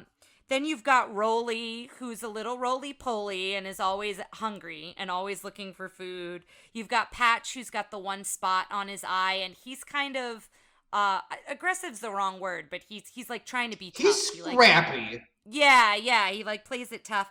And later at the end of the movie, the nanny mentions another one named Freckles, but I don't know that they mention Freckles here. I think those are the only three that they mention. But you kind of see the personalities and how they all interact with one another, and they're watching TV like a family, like they are a family, but like a human family. Mm-hmm. Like, it's very much like I used to be told I sat too close to the TV. Like, I was lucky. Like, it's very like similar dynamics. And so, I also love how Pongo spells out walk, but they all know what he's talking about. Yes. And he's like, oh, well, it's time to go on our WALK, and is putting them all to bed. And then they take an evening walk with Roger and Anita. And I like that they get like that time with their pets, with their owners. It's important to take time with your partner away from your children every once in a while. If possible. Yeah. So this is when we get introduced to Horace and Jasper. And okay. Jasper is creepy, and I don't think I liked him. Interesting. I kind of like them as a duo, but yeah, Jasper is, I think, the more intense out of the two, but he's super lanky. Similar animation, not the same as Cruella, but he's got kind of... He's like 6.5 feet tall, but he fits in like a 5'10" frame. Yeah, and he's all legs. Yeah, for the most part. His knees are bow-legged. But they zoom in when he's like watching. They're basically watching Anita and Roger to see when they come and go, and they zoom in on his hand, and he's got looking at him in the rear view, and he's got like the nastiest fingernails. The They're, like, nastiest. green. They're so gross, and then when they zoom out, they're just normally animated. But that zoom in, we're watching a lot of House lately. Stand by for our next podcast, At Home with House. yes, and trademarked. I feel like that would have been that's a symptom we've seen in multiple episodes where it's like their fingernails are bad. He must have something disease. But yeah, so that like really caught me off guard. And they enter the house the same way, where you see their shadows. So they're ringing the bell, and Nanny sees the two shadows, and they're so drastically different because Horace is like short and round, and then Jasper is tall and lanky. And she's like, who could this be at this hour? And they say they're from... Horace says he's from the gas company and holds up his bag. And I love this bit that it's electric company was painted, but they didn't spell it right. And so they put the E, like one of the E's on top, or it's the C. I think it's the R. The I think R, it's is the it the R. R? Yeah, it's one of the letters. But it looks like, but it's like, it's so funny. And then like Jasper has to remind him it's the electric company, not the gas company. So she's aware that like something is not right here. And so Yeah. she's basically not letting them in the house, and they barge in. They 100% break and enter here. Yeah, it's Like it's they a are home burglars. invasion. Yeah, it's a home invasion. They barge in. She tries to stop them. You know, they're looking all around the house, and then she chases Jasper upstairs to the music room, and he like pushes her in there and like closes the door. And then and then Horace finds the puppies, because you don't see him take the puppies, but you see the bag is full. His like electric company bag is like much more full than it was. And then Jasper like lets go of the door, and she falls back, and she totally busts that vase, which I guess are the least. Oh, she threw the vase. Yeah. She like went through it. And granted, they have more problems than a broken like instrument in the music room. But the part where she goes out into the street and is like crying because she realizes they took the puppies. At first she thinks they took Silver and, you know, and they robbed her. And then she sees that they stole the puppies, and she's like sobbing in the street. I think when I was a kid, I don't think I understood my feelings of anxiety as opposed to like flat out fear or anything. Yeah. But I think this scene I very much remember this scene, and it gave me a lot of anxiety, partially because of how she acts at the end, but also because Jasper is physically like he physically barges in and then physically like closes the door on her. But the bigger thing is he's like just laughing about it. He's not as someone who's a big guy himself and didn't often get like physically dominated in those situations, like I don't know, like that just even thinking about like not being able to stop something is and Horace, to your point of like not liking Jasper, Horace apologizes and kind of feels bad and isn't sure if this is the way they should go about doing it, and Jasper's very much like green light, like this is what we're gonna do. Something, Michael, you said at the beginning of this was how they kind of reminded you of Marv and Harry from Home Alone. Yes, absolutely. I think some of the reason Marv and Harry work for me is Marv is the dominant one, but he's so small. And I think that's a better dynamic. It's a more comedic dynamic, certainly, but I think that's works. Yeah, Marv is more imposing, but he's also the less dangerous, gentler one, the less physically imposing. Yes, one. And I think here it's just this big giant thing is just bullying everyone. Or I don't know. No, I get it completely. Jasper's a henchman, so he won't go up on our villains ranking. But he had, I did not like him. So then you cut to the newspapers, and we see dog napping, and we see like the puppies were stolen, and then it's the sweetest voice that at first you don't even know that it's Cruella. Like it's a very different voice when she first is like reading some of the headlines. Oh, She's got like this sweet sing-songy voice. Sounds like Anita. Yeah. And then you zoom out and you realize it's Cruella, and I love this whole scene. I love her hot pink bed. I love that she's got rollers in her hair, even though her hair is always crazy. It's never curled. Like, I don't know what those rollers are doing for her, but like, she is just so wild in bed. And I love it. And Jasper and Horace call, and this is where we did notice, look out for the phone, because it's slight, but you see it. She answers the phone, it's like the devil on the phone, and it's smiling, and then later on it's like frowning, like the script. With full-on horns. Like, It's not even a slight imagery, it's dead on, this is demonic imagery. Yeah. And so she answers the phone, and they're basically like, we're done. Like, we don't want to do this. Like, it's in the news everywhere. It's in the newspapers. And she's like, you're not getting paid. Like, the job's not done. Like, you're not done. This whole back and forth happens. And this is where I first write it down, but it's been said before. But she calls up Anita, and she asks if she called Scotland Yard. And Roger's saying something in the background, and Anita turns to her and turns to him and says, you idiot. And Cruella thinks she's talking about them. It happens with Horace and Jasper on the phone too. But the term idiot is used a lot in this movie. And like it's used against Anita and Roger a little bit more playful, but then it's used like very cruel when it's like Cruella calling them idiots, or being called an idiot. Yeah, or being called an idiot. So it's also something that, like, if you're a parent, it's just something I would look out for, because it's a word that it doesn't go by just once. Like, it's throughout the movie. Every main character says it. But Roger, Anita's basically telling him to be quiet, because he's on the other end just being like, she took them. I know she took them. Mm-hmm.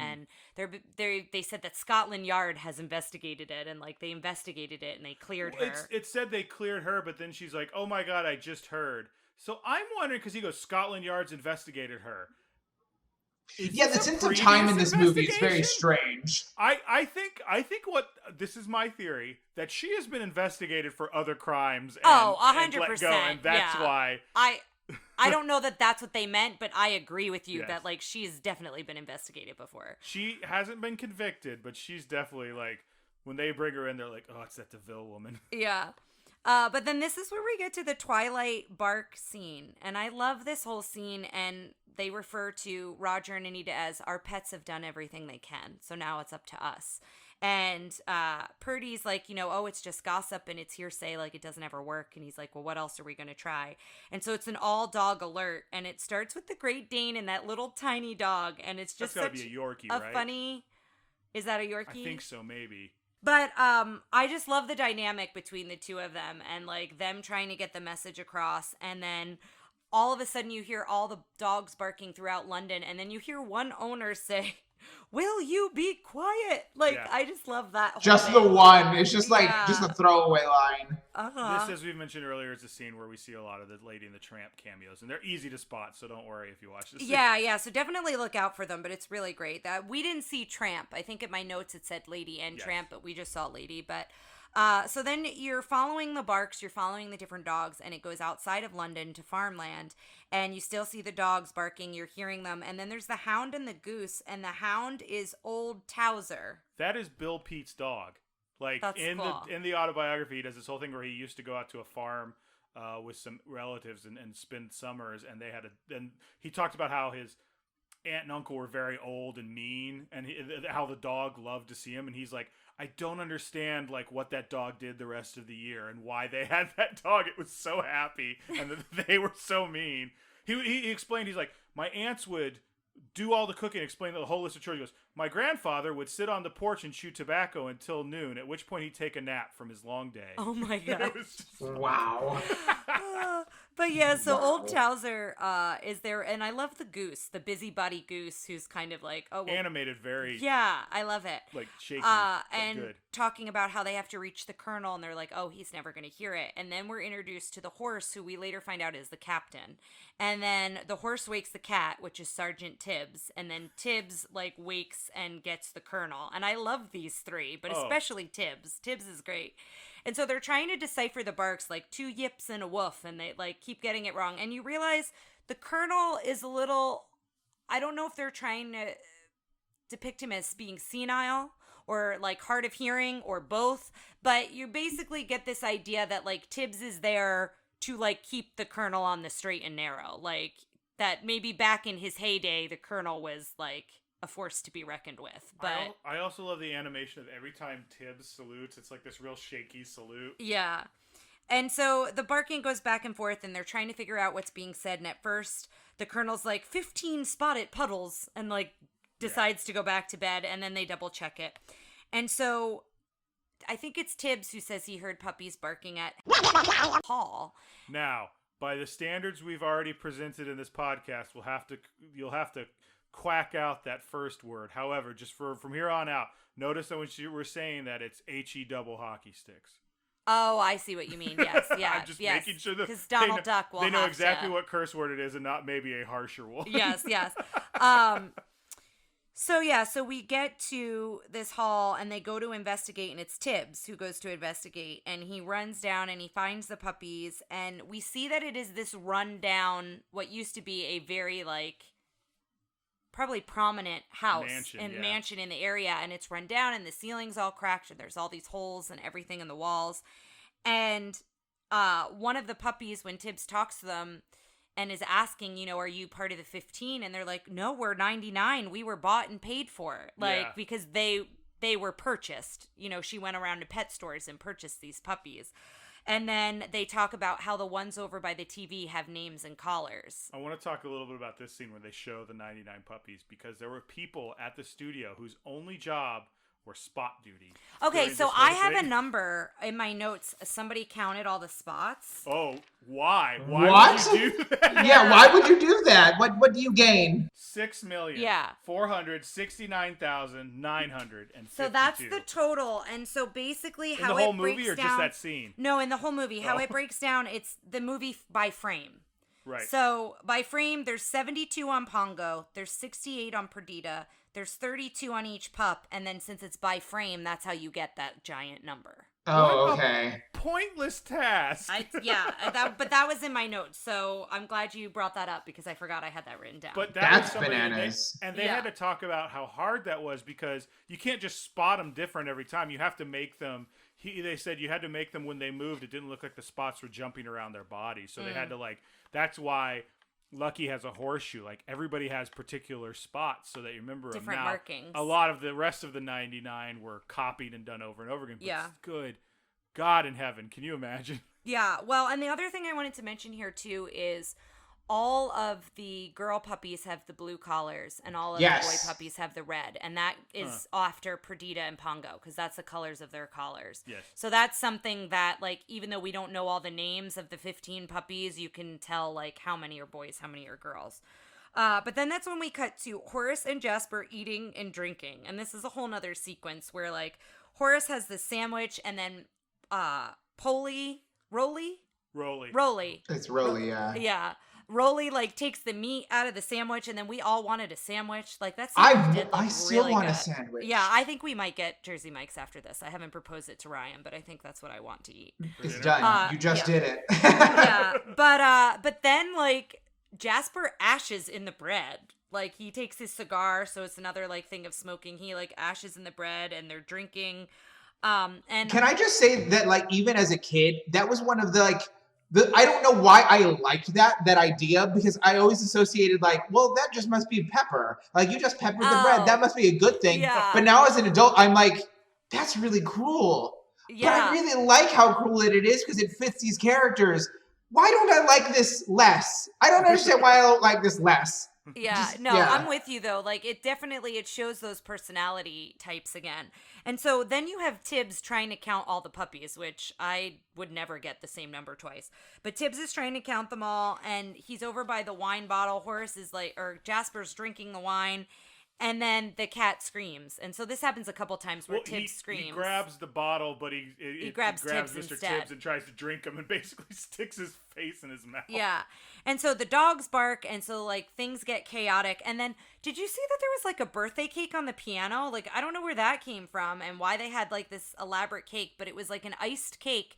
It was on the piano, and Horace's face goes in it as the piano lid closes. It was such a weird touch. Well, we established later that they're very prominent members of the criminal community, so maybe some of their criminal friends got them a cake that was like, "Congratulations on the good job, Horace and Jasper." Maybe. But then, so everything's a little chaotic, and then we cut back to London, and the Great Dane has news for Pongo. Essentially, Pongo and Perdita, they hear the barking, and they leave. They run away. They go out the back window, I think, is left open. Mm-hmm. And they go to the Great Dane, and the Great Dane's like, we have news. Like, we found the puppies. Here's where they are. And he says, refer to the barking chain if you get lost. Like, there will be people along your way. And we talk about this later, but I'll just mention it here, about their whole traveling, especially on their way back once they get the puppies, is very reminiscent of the Underground Railroad or, like you said, World War II.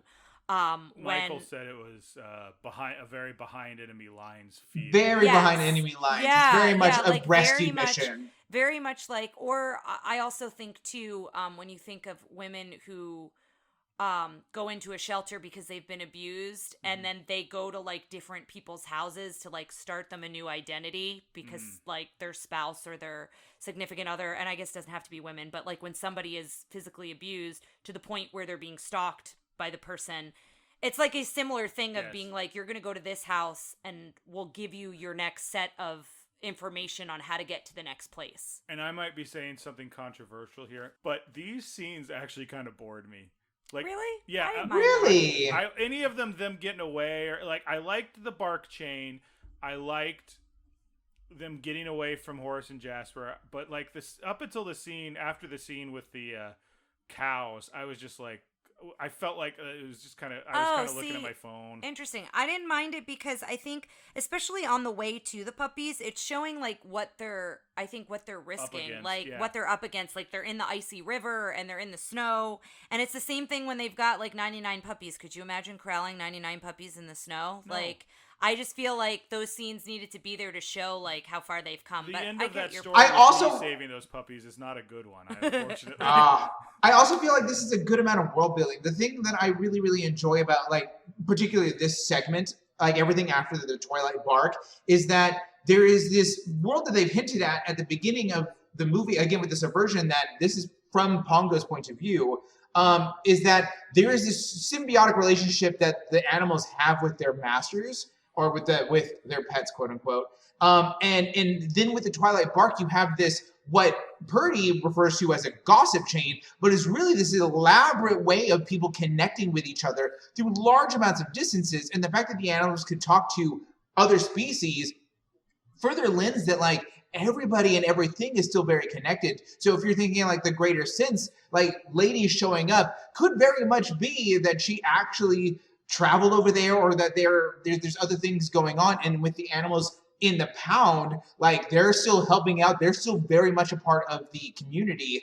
And I really enjoy that they have a militaristic environment with the colonel and the captain, and then it's more of a like, well, I'm really old, but I'm still gonna do my part because it's about doing our part, with the goose and Bill's dog himself. And it's just having those stations and having the cows caretake and feed them, like, it builds that sense of community, and it builds the world overall. And I can imagine, because I haven't seen 101 Dalmatians 2, that like they would further want to expand about that if given the ability to.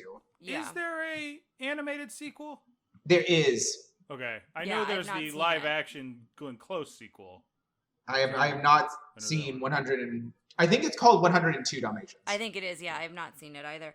But then we go to, I agree with you. I really liked those scenes, and I think it's an interesting take on like learning this world and learning how everybody like communicates with one another. And then Tibbs, they are like keeping an eye on the hall, and we see Corilla's car drive up to it. And they do say the old DeVille place. So we do know, Yes, because like, Pongo's like, what? yeah.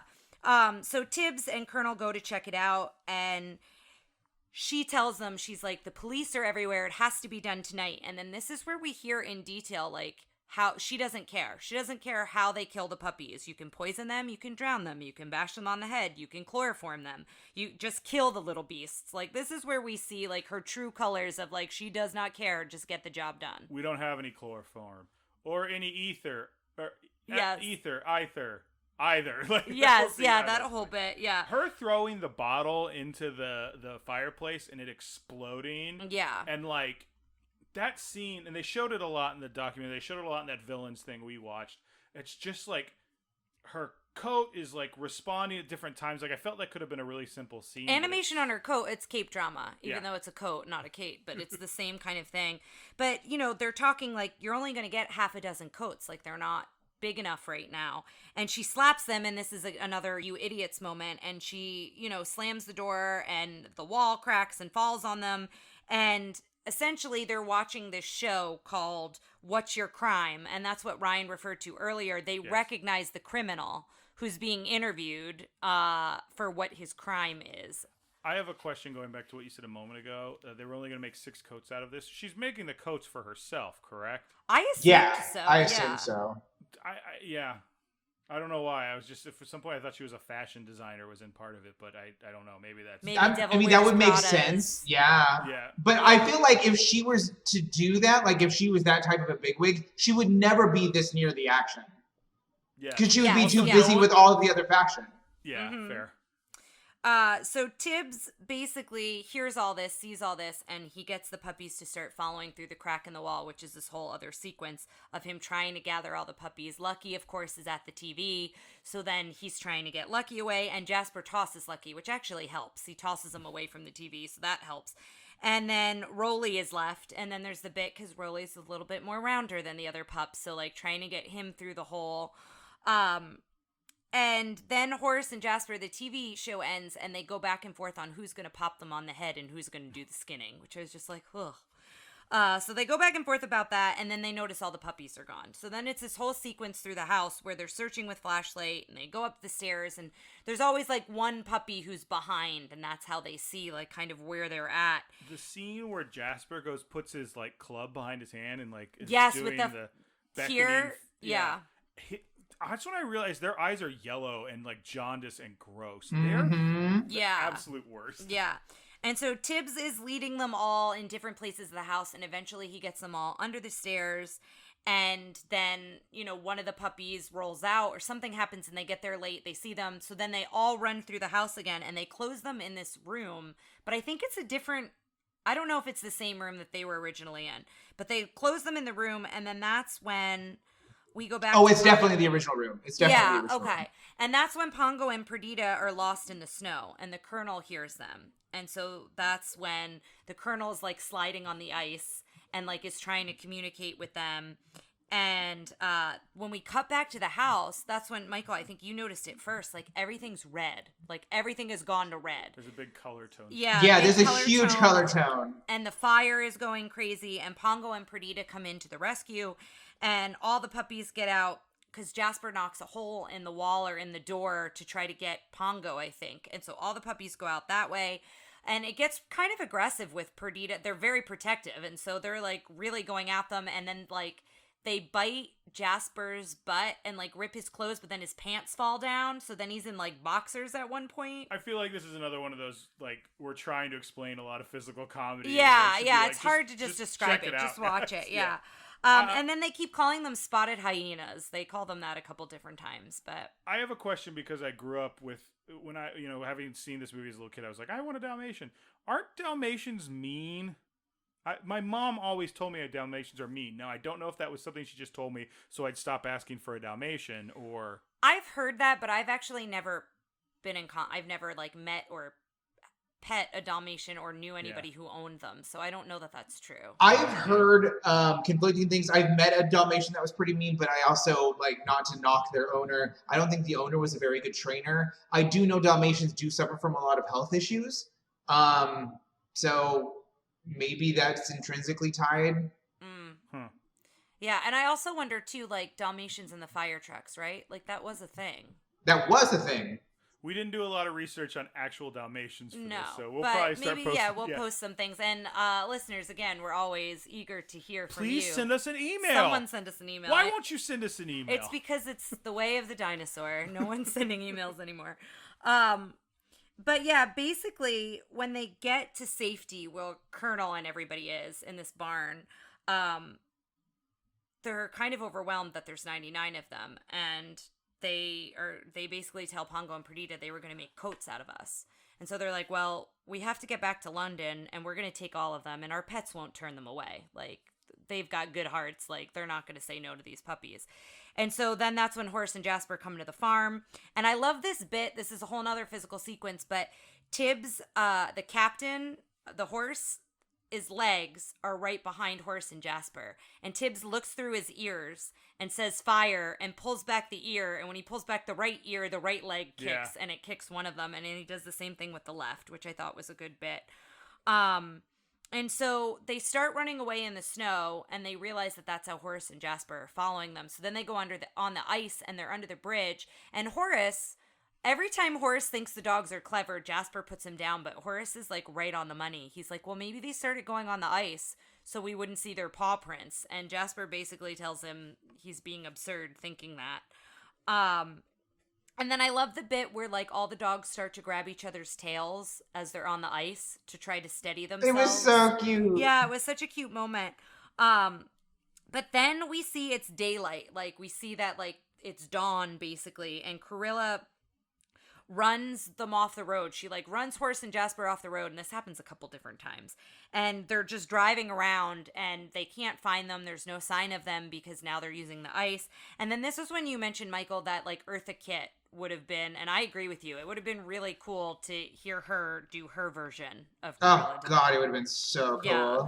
And then we talked about, too, Yzma, how she's like Yeah. kind of a combination of that a little bit. And so then we see them in the snow, and Pongo's trying to count everybody and gather them together. And this is where Ryan shouts that Lassie is in the movie. Lassie shows up. It's clearly a border collie. I think this is around the same time as Lassie. We'll have to look that up. Shows up, a border collie. I think it's a border collie. It is a border collie, yeah. Yeah, and it's also the same voice as the guy doing the announcing for What's My Crime. Oh, interesting. Which, one thing we forgot to mention earlier when we turned off the television for the... What's My Crime? No, the one previous to that, the Thunderbolt. Thunderbolt. Oh, But yes. when the guy was doing the things, right before he turns off the thing, he gets it's this... the jingle. Yes, he was doing the commercial for Thunderbolt. He's like, or for Canine Crispies. Crunchies. And right before he turns it off, he gives this panicked look, like, "Oh, don't turn me off!" Yes. like he knows he's going to cease to exist. Yeah, But, that was funny. No, I'm glad you brought that up because we skipped over the Canine Crunchies jingle, but yeah, so they come across Lassie. I don't know that he has a name. And he's basically like, no, we heard through the chain. And this is where we felt it was very reminiscent of like behind enemy lines, like we're getting you to the next safe checkpoint. And so he's like, no, we've got shelter for you in the dairy barn. Like, get everybody there.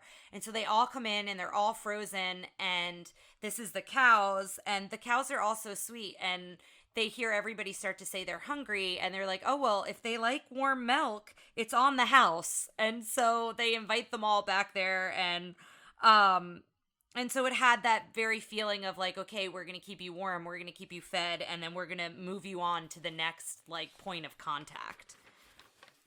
And so the next point of contact is to try to get to the Labrador.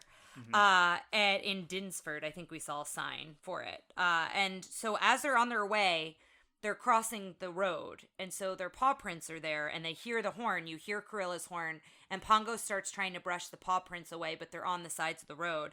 And so they all get across, but then she finds them. And she's like feeling so clever that she found them and that they can't like pull one over on her. And so that's when she's like, I'll take the main roads, you take the side roads. And there was this 2 signs for Dinsford that way. And so they get there, they find the Labrador, and he's like, we've got you a ride home. Like, you don't have to walk the rest of the way. This truck broke down. It's headed to London. Like, we just have to get you all on the truck, but there should be enough room for you. And then that's when Corella shows up, and Jasper and Horace are like not far behind her. So they see that and they start panicking. And then you have 2 of the siblings of the 15, I think it's Lucky and Patch, push each other. You're way better at remembering who's who than I am. Well, Lucky was always my favorite when I was little, but they push... Even that, I couldn't establish a favorite, because I'm like, they're all... They push each other into the soot, so they're arguing like who pushed who, and then that gives Pongo an idea. We'll be in disguise, and I think at one point he tells Perdita to put on her makeup. She's like get rolled in the soot, yeah.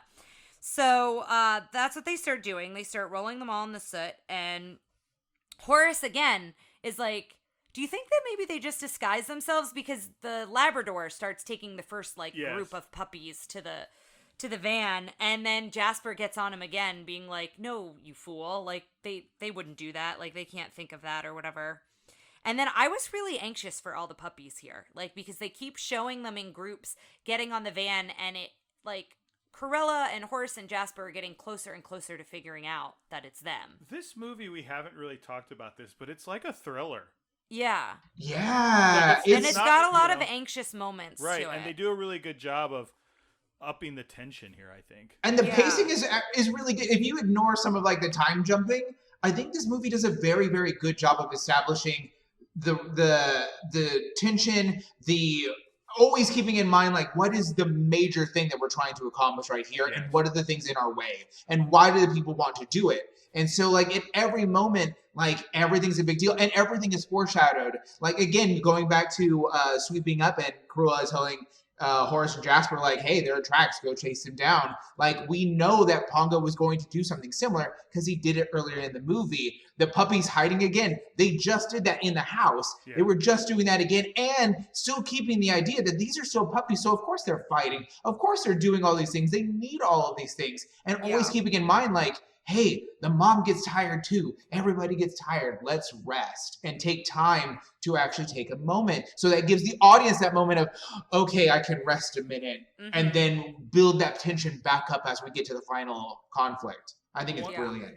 One of the other things they did in this scene that we'll get a little bit, the music does a very interesting job of like, so when they're walking and they're walking from Cruella de Vil and the drips start hitting them, if you go back and listen, the music hits like when the drips hit them. Yeah. Like, there's a lot of stuff in this. I can't remember. It's in the documentary, but about the score, like playing the part of sound effect as well in a lot of different ways. Yeah.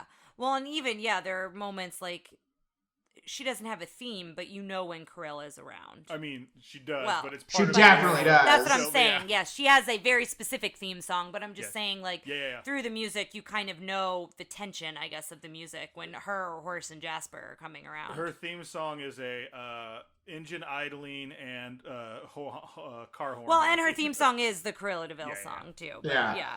And I just love that they, like, in talking about, like, the Xeroxing process, like, there's a lot of reused animations and assets, and I think I mentioned this during the movie as it was going through, like, this was them experimenting, and you can figure out where they were experimenting so that when the bigger notable items came up, they could spend more time hand keying like the bigger notable character moments. So like during this time when Cruella is driving by, it's the same expression, just flipped. Yeah. But it's just such a good expression that you just instantly forgive it because like that's scary. She's scary. I don't want to be around her. No way.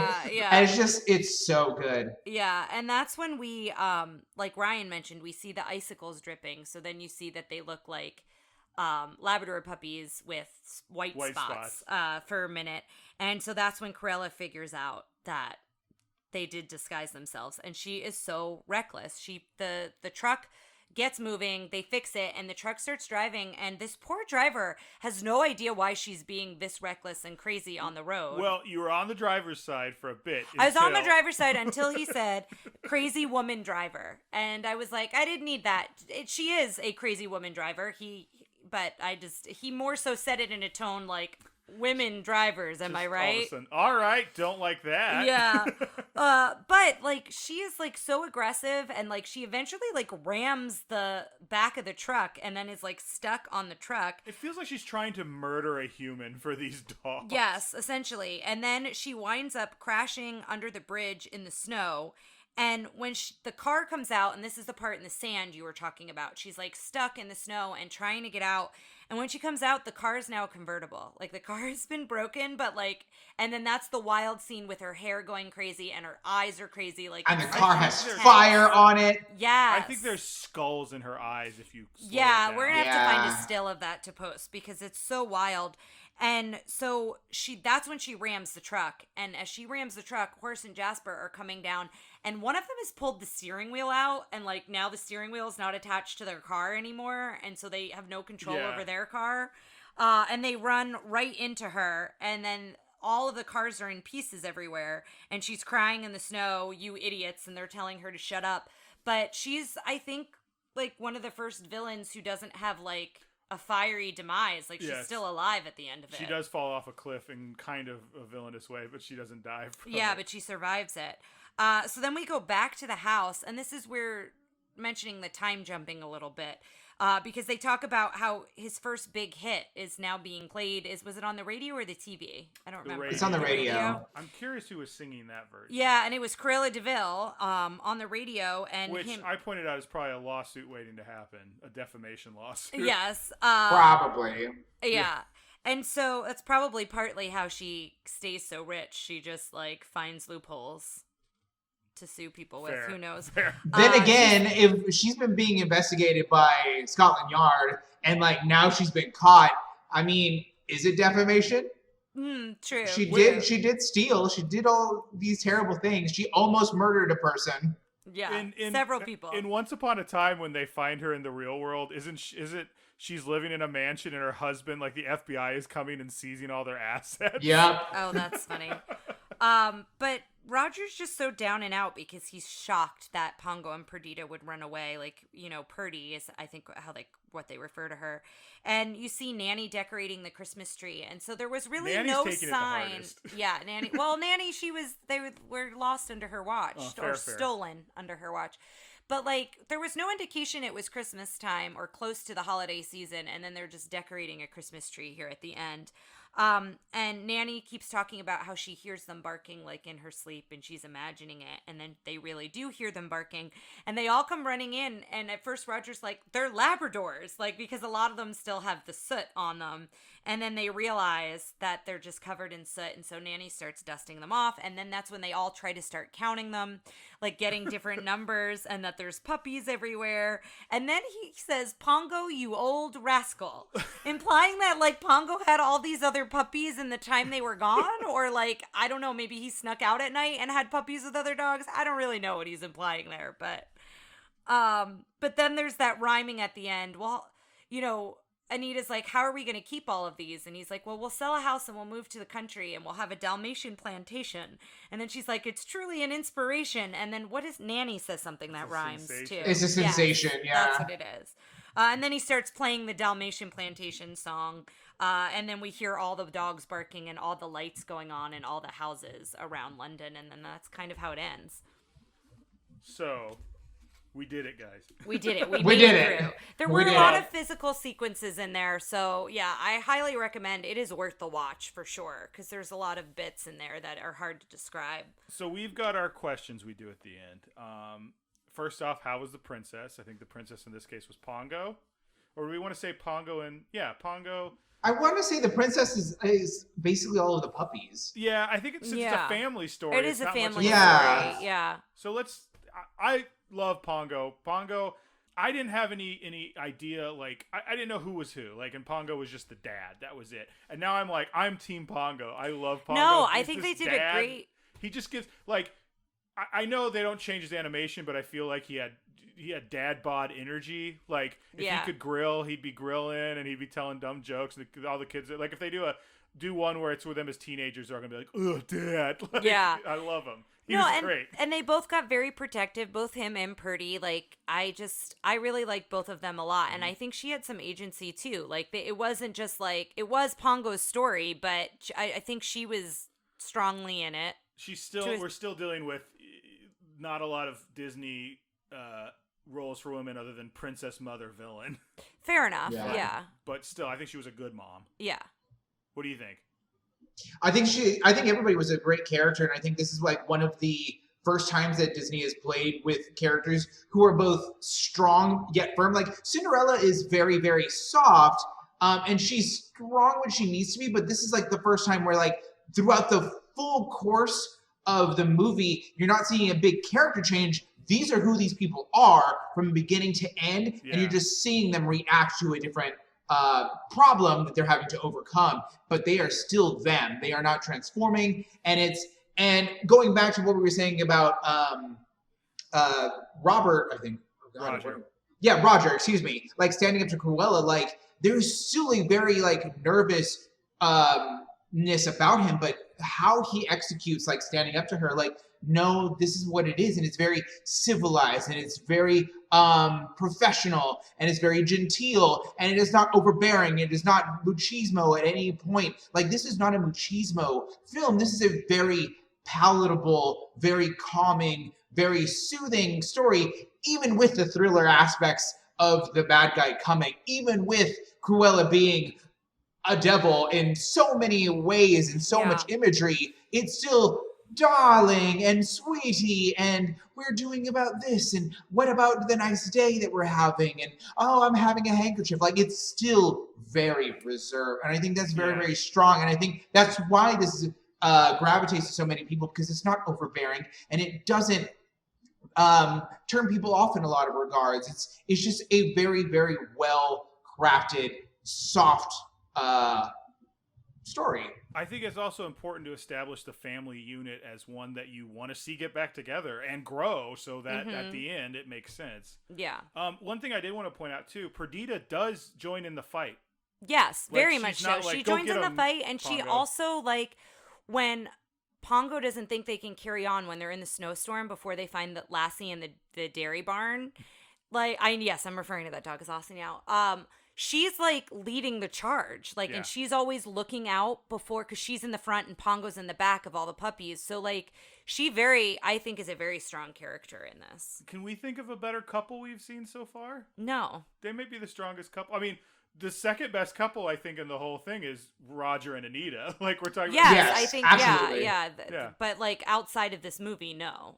Sidekick talk for a bit. I want to start with the good guy sidekicks, because the little army unit near Hall. Oh my gosh, Sergeant Tibbs! I love Sergeant Tibbs. Great.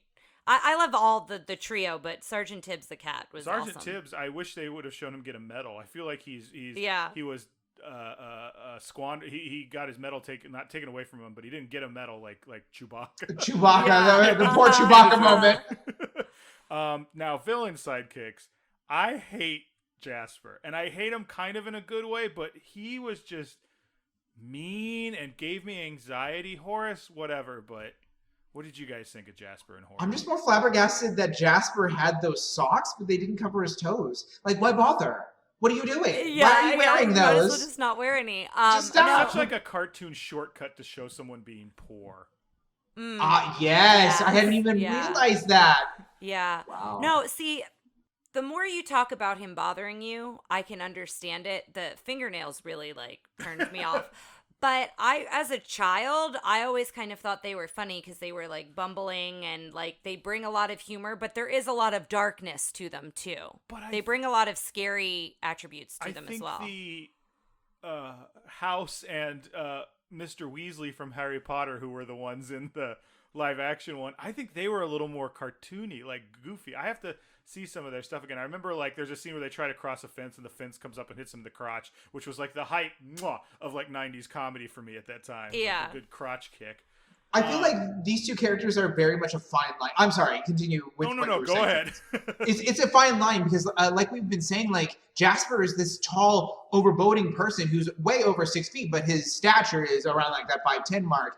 And then of course with the other character, like he's smart.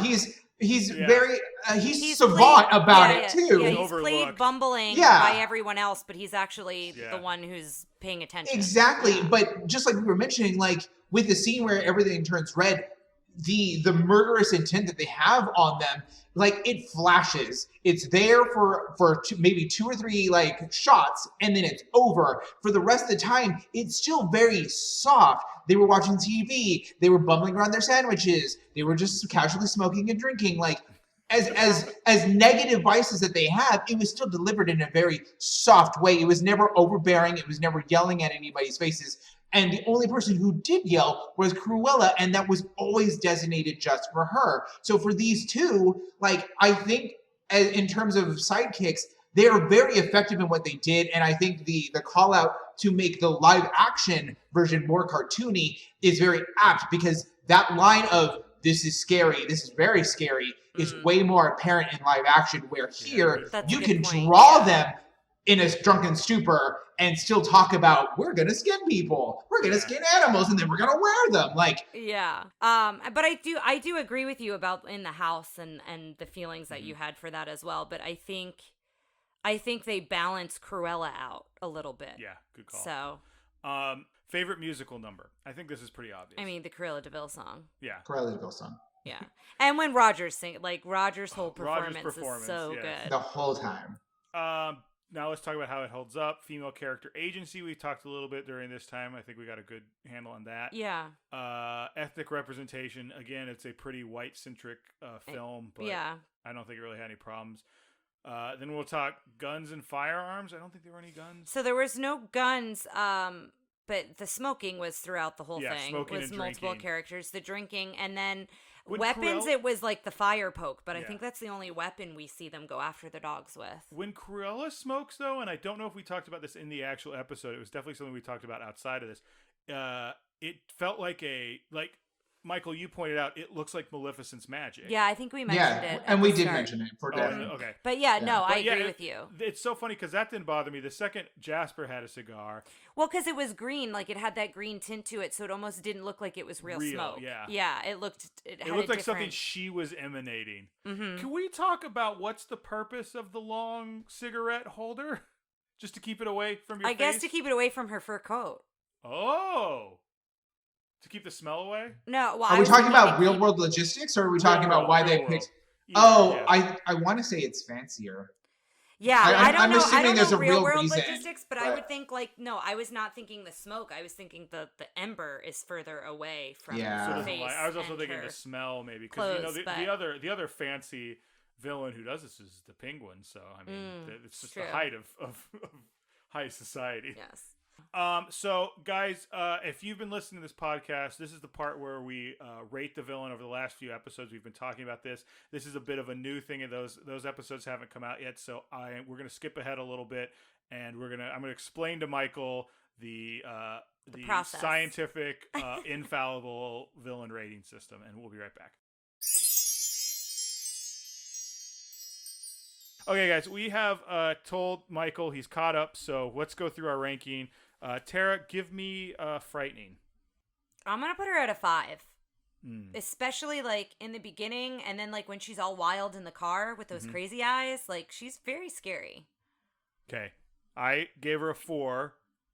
I think because I think most of the same thing you are, but she's also a little like Yeah, I see that. a little all over the place. So, Michael, what did you give her? What do you I'm think? going to give her a 5 as well, now that I've thought about it, because I think you're both right. But back to going to the world building, it's clear that she's been investigated before, and she's already got 2 henchmen who are willing to kill for her. What other things has she done? There's so much more of her there's a lot of backstory skeletons that in I her don't closet. know, and that's way more scary than having seen it on screen. So I'm going to give her a 5 for just sheer what she's already done. Oh, what is she actually able to do? Oh, did I say that word? So don't worry about it. I tried. I made it this far, 2 hours in. Yeah. All right. Funny. Tara, what do you give her? I'm gonna give her a 4 on the funny scale. She's wild. She has some funny moments, and she's like, not like comedic, but like she's wildly absurd, which I think can also be included in that. Perfect. I gave her the same. I'm going to give her the same as well, because I hadn't included like her over-the-top nature, but given the time frame and just even now and what the characters evolve into, she is the litmus. She is the foundation. Most definitely a 4. I also think she thinks she's a like delight at parties, so I feel like that's part of it in that kind of funny, charismatic area. All right, fears. Oh, 5. Yeah, same here. Absolutely. 100%. I mean, 100%. we've Across the like board. gushed about her. Yeah, Absolutely. she's a 5. Effective. Mm, I give her a 3, and I think it's because she got the puppies. She wanted to make the coat. That was her ultimate goal, and she didn't get to really do that. But I thought she got the puppies together. She, figured out a way. She kept getting pushed back and pushed back and pushed back. So I give her about a half.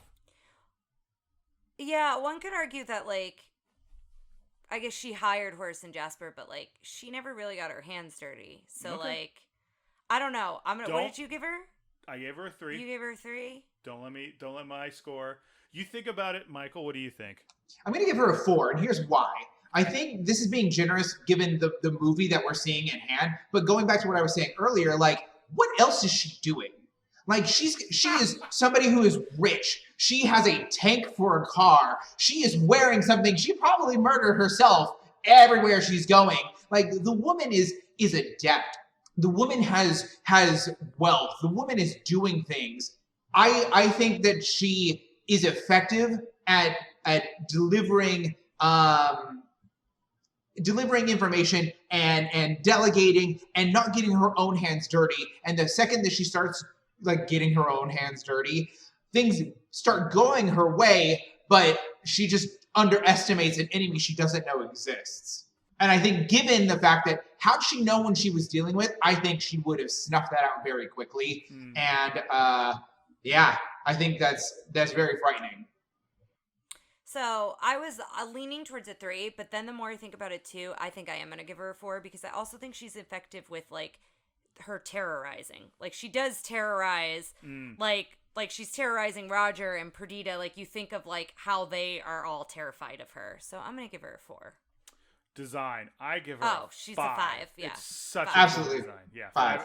100%. She's frail, but she's also huge and imposing. It's insane. It's such a feat. So Go Away Heat. I'm gonna give her a 2 with Go Away Heat, and I'll tell you why. She wanted to kill puppies, and that's got to generate some like boo Go Away Heat for me. You make a good point. I was gonna give her 1 because I love her on screen. I think it's a testament to her ability that she is so great and she's a puppy killer, and we're all like, ooh, give me more of that puppy killer. No, I'll go with you on your 2 on that because I think she should be held accountable for that. But Maleficent wanted to like kill a human, and I didn't give her any Go Away Heat. Humans like, die all the time. I don't care. So puppies are innocent in the eyes of the Lord, and it's important that we protect them at all costs. I'm gonna give her a 5. You want to give her a 5? Here's what's up. So again, she is. I think her tendrils are everywhere. Okay, and the fact that so this is subjective. So does she have Go Away Heat with you? When she's on screen, do you want her to not be on screen? That's Go Away Heat. Oh, am I ranking it backwards? Yes. Yes. So oh, for example, okay. Here are some characters that had 5 Go Away Heat. Donald Duck's libido from 3 Caballeros. Yeah, that needs to go away. Okay, I understand. Okay, yeah, I yeah. understand. So- Okay, I okay. think I'm going to give her a 1 because I love her as a villain. And I'm with you on the puppies, and you were persuading me for a little bit. Okay. But she's so good. I want more of her. Yes. So I will Yes. give her a 1. I'm gonna give her a 1 now that I understand. Apologies. Like her going to jail. I want the Chicago version of Cruella de Vil. Yes. Oh, Like, give me the yes, cell I block tango of want- they had it you coming. Those spotted things, like, oh, I want it. I want the cell block tango with Cruella de Vil. What are the words? Pop. Pop. Snap, Pop, snap, puppies. That's Yeah. what you want. or bark. Yeah. Yes. Oh, I want it. I want it. Yes factor, I'm going to give her a 5. She had 5. great yes factor with me. Yeah. Yes. 5.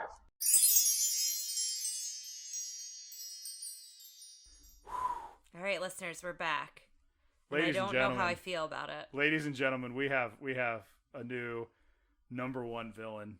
And that number 1 villain, as part of the scientific, infallible, indisputable, bulletproof villain ranking system, is Cruella de Vil. You love to hear it. You love to see it. You love to hate her. Michael, you were here for history. I was. Real quick, our last question, which I think we all know. I just think we need to Do we need a moment? I just need a moment.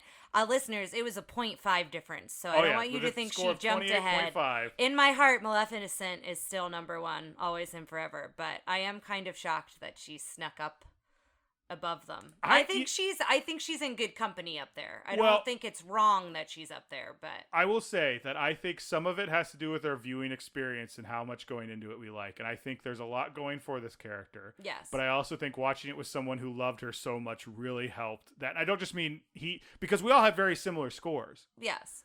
So I think that really definitely helped. Michael, the last question we always have is, do you add this to your collection or do you lock it away in the vault? And I think we got that answer a little earlier. It's already there. It's already in the collection. Yes. It's there. I am actually going to add it to the Amazon list first to get a Blu-ray of it because I love it. Like, we don't currently own it, but we should own them all, and then instead of sorting them by number, we'll sort by name. We'll sort them by villain ranking when this is all over. Oh, that's brilliant. But yeah, no, it's definitely in my collection for sure. I have one of my favorite heroes, Disney heroes, Yes, in Pongo. Pongo. I love him. He's So great. yeah, I think it's in ours too. Michael, thank you so much for joining us on this magical journey. Yes, thank you. For being a part of villain history. Thank you for having me.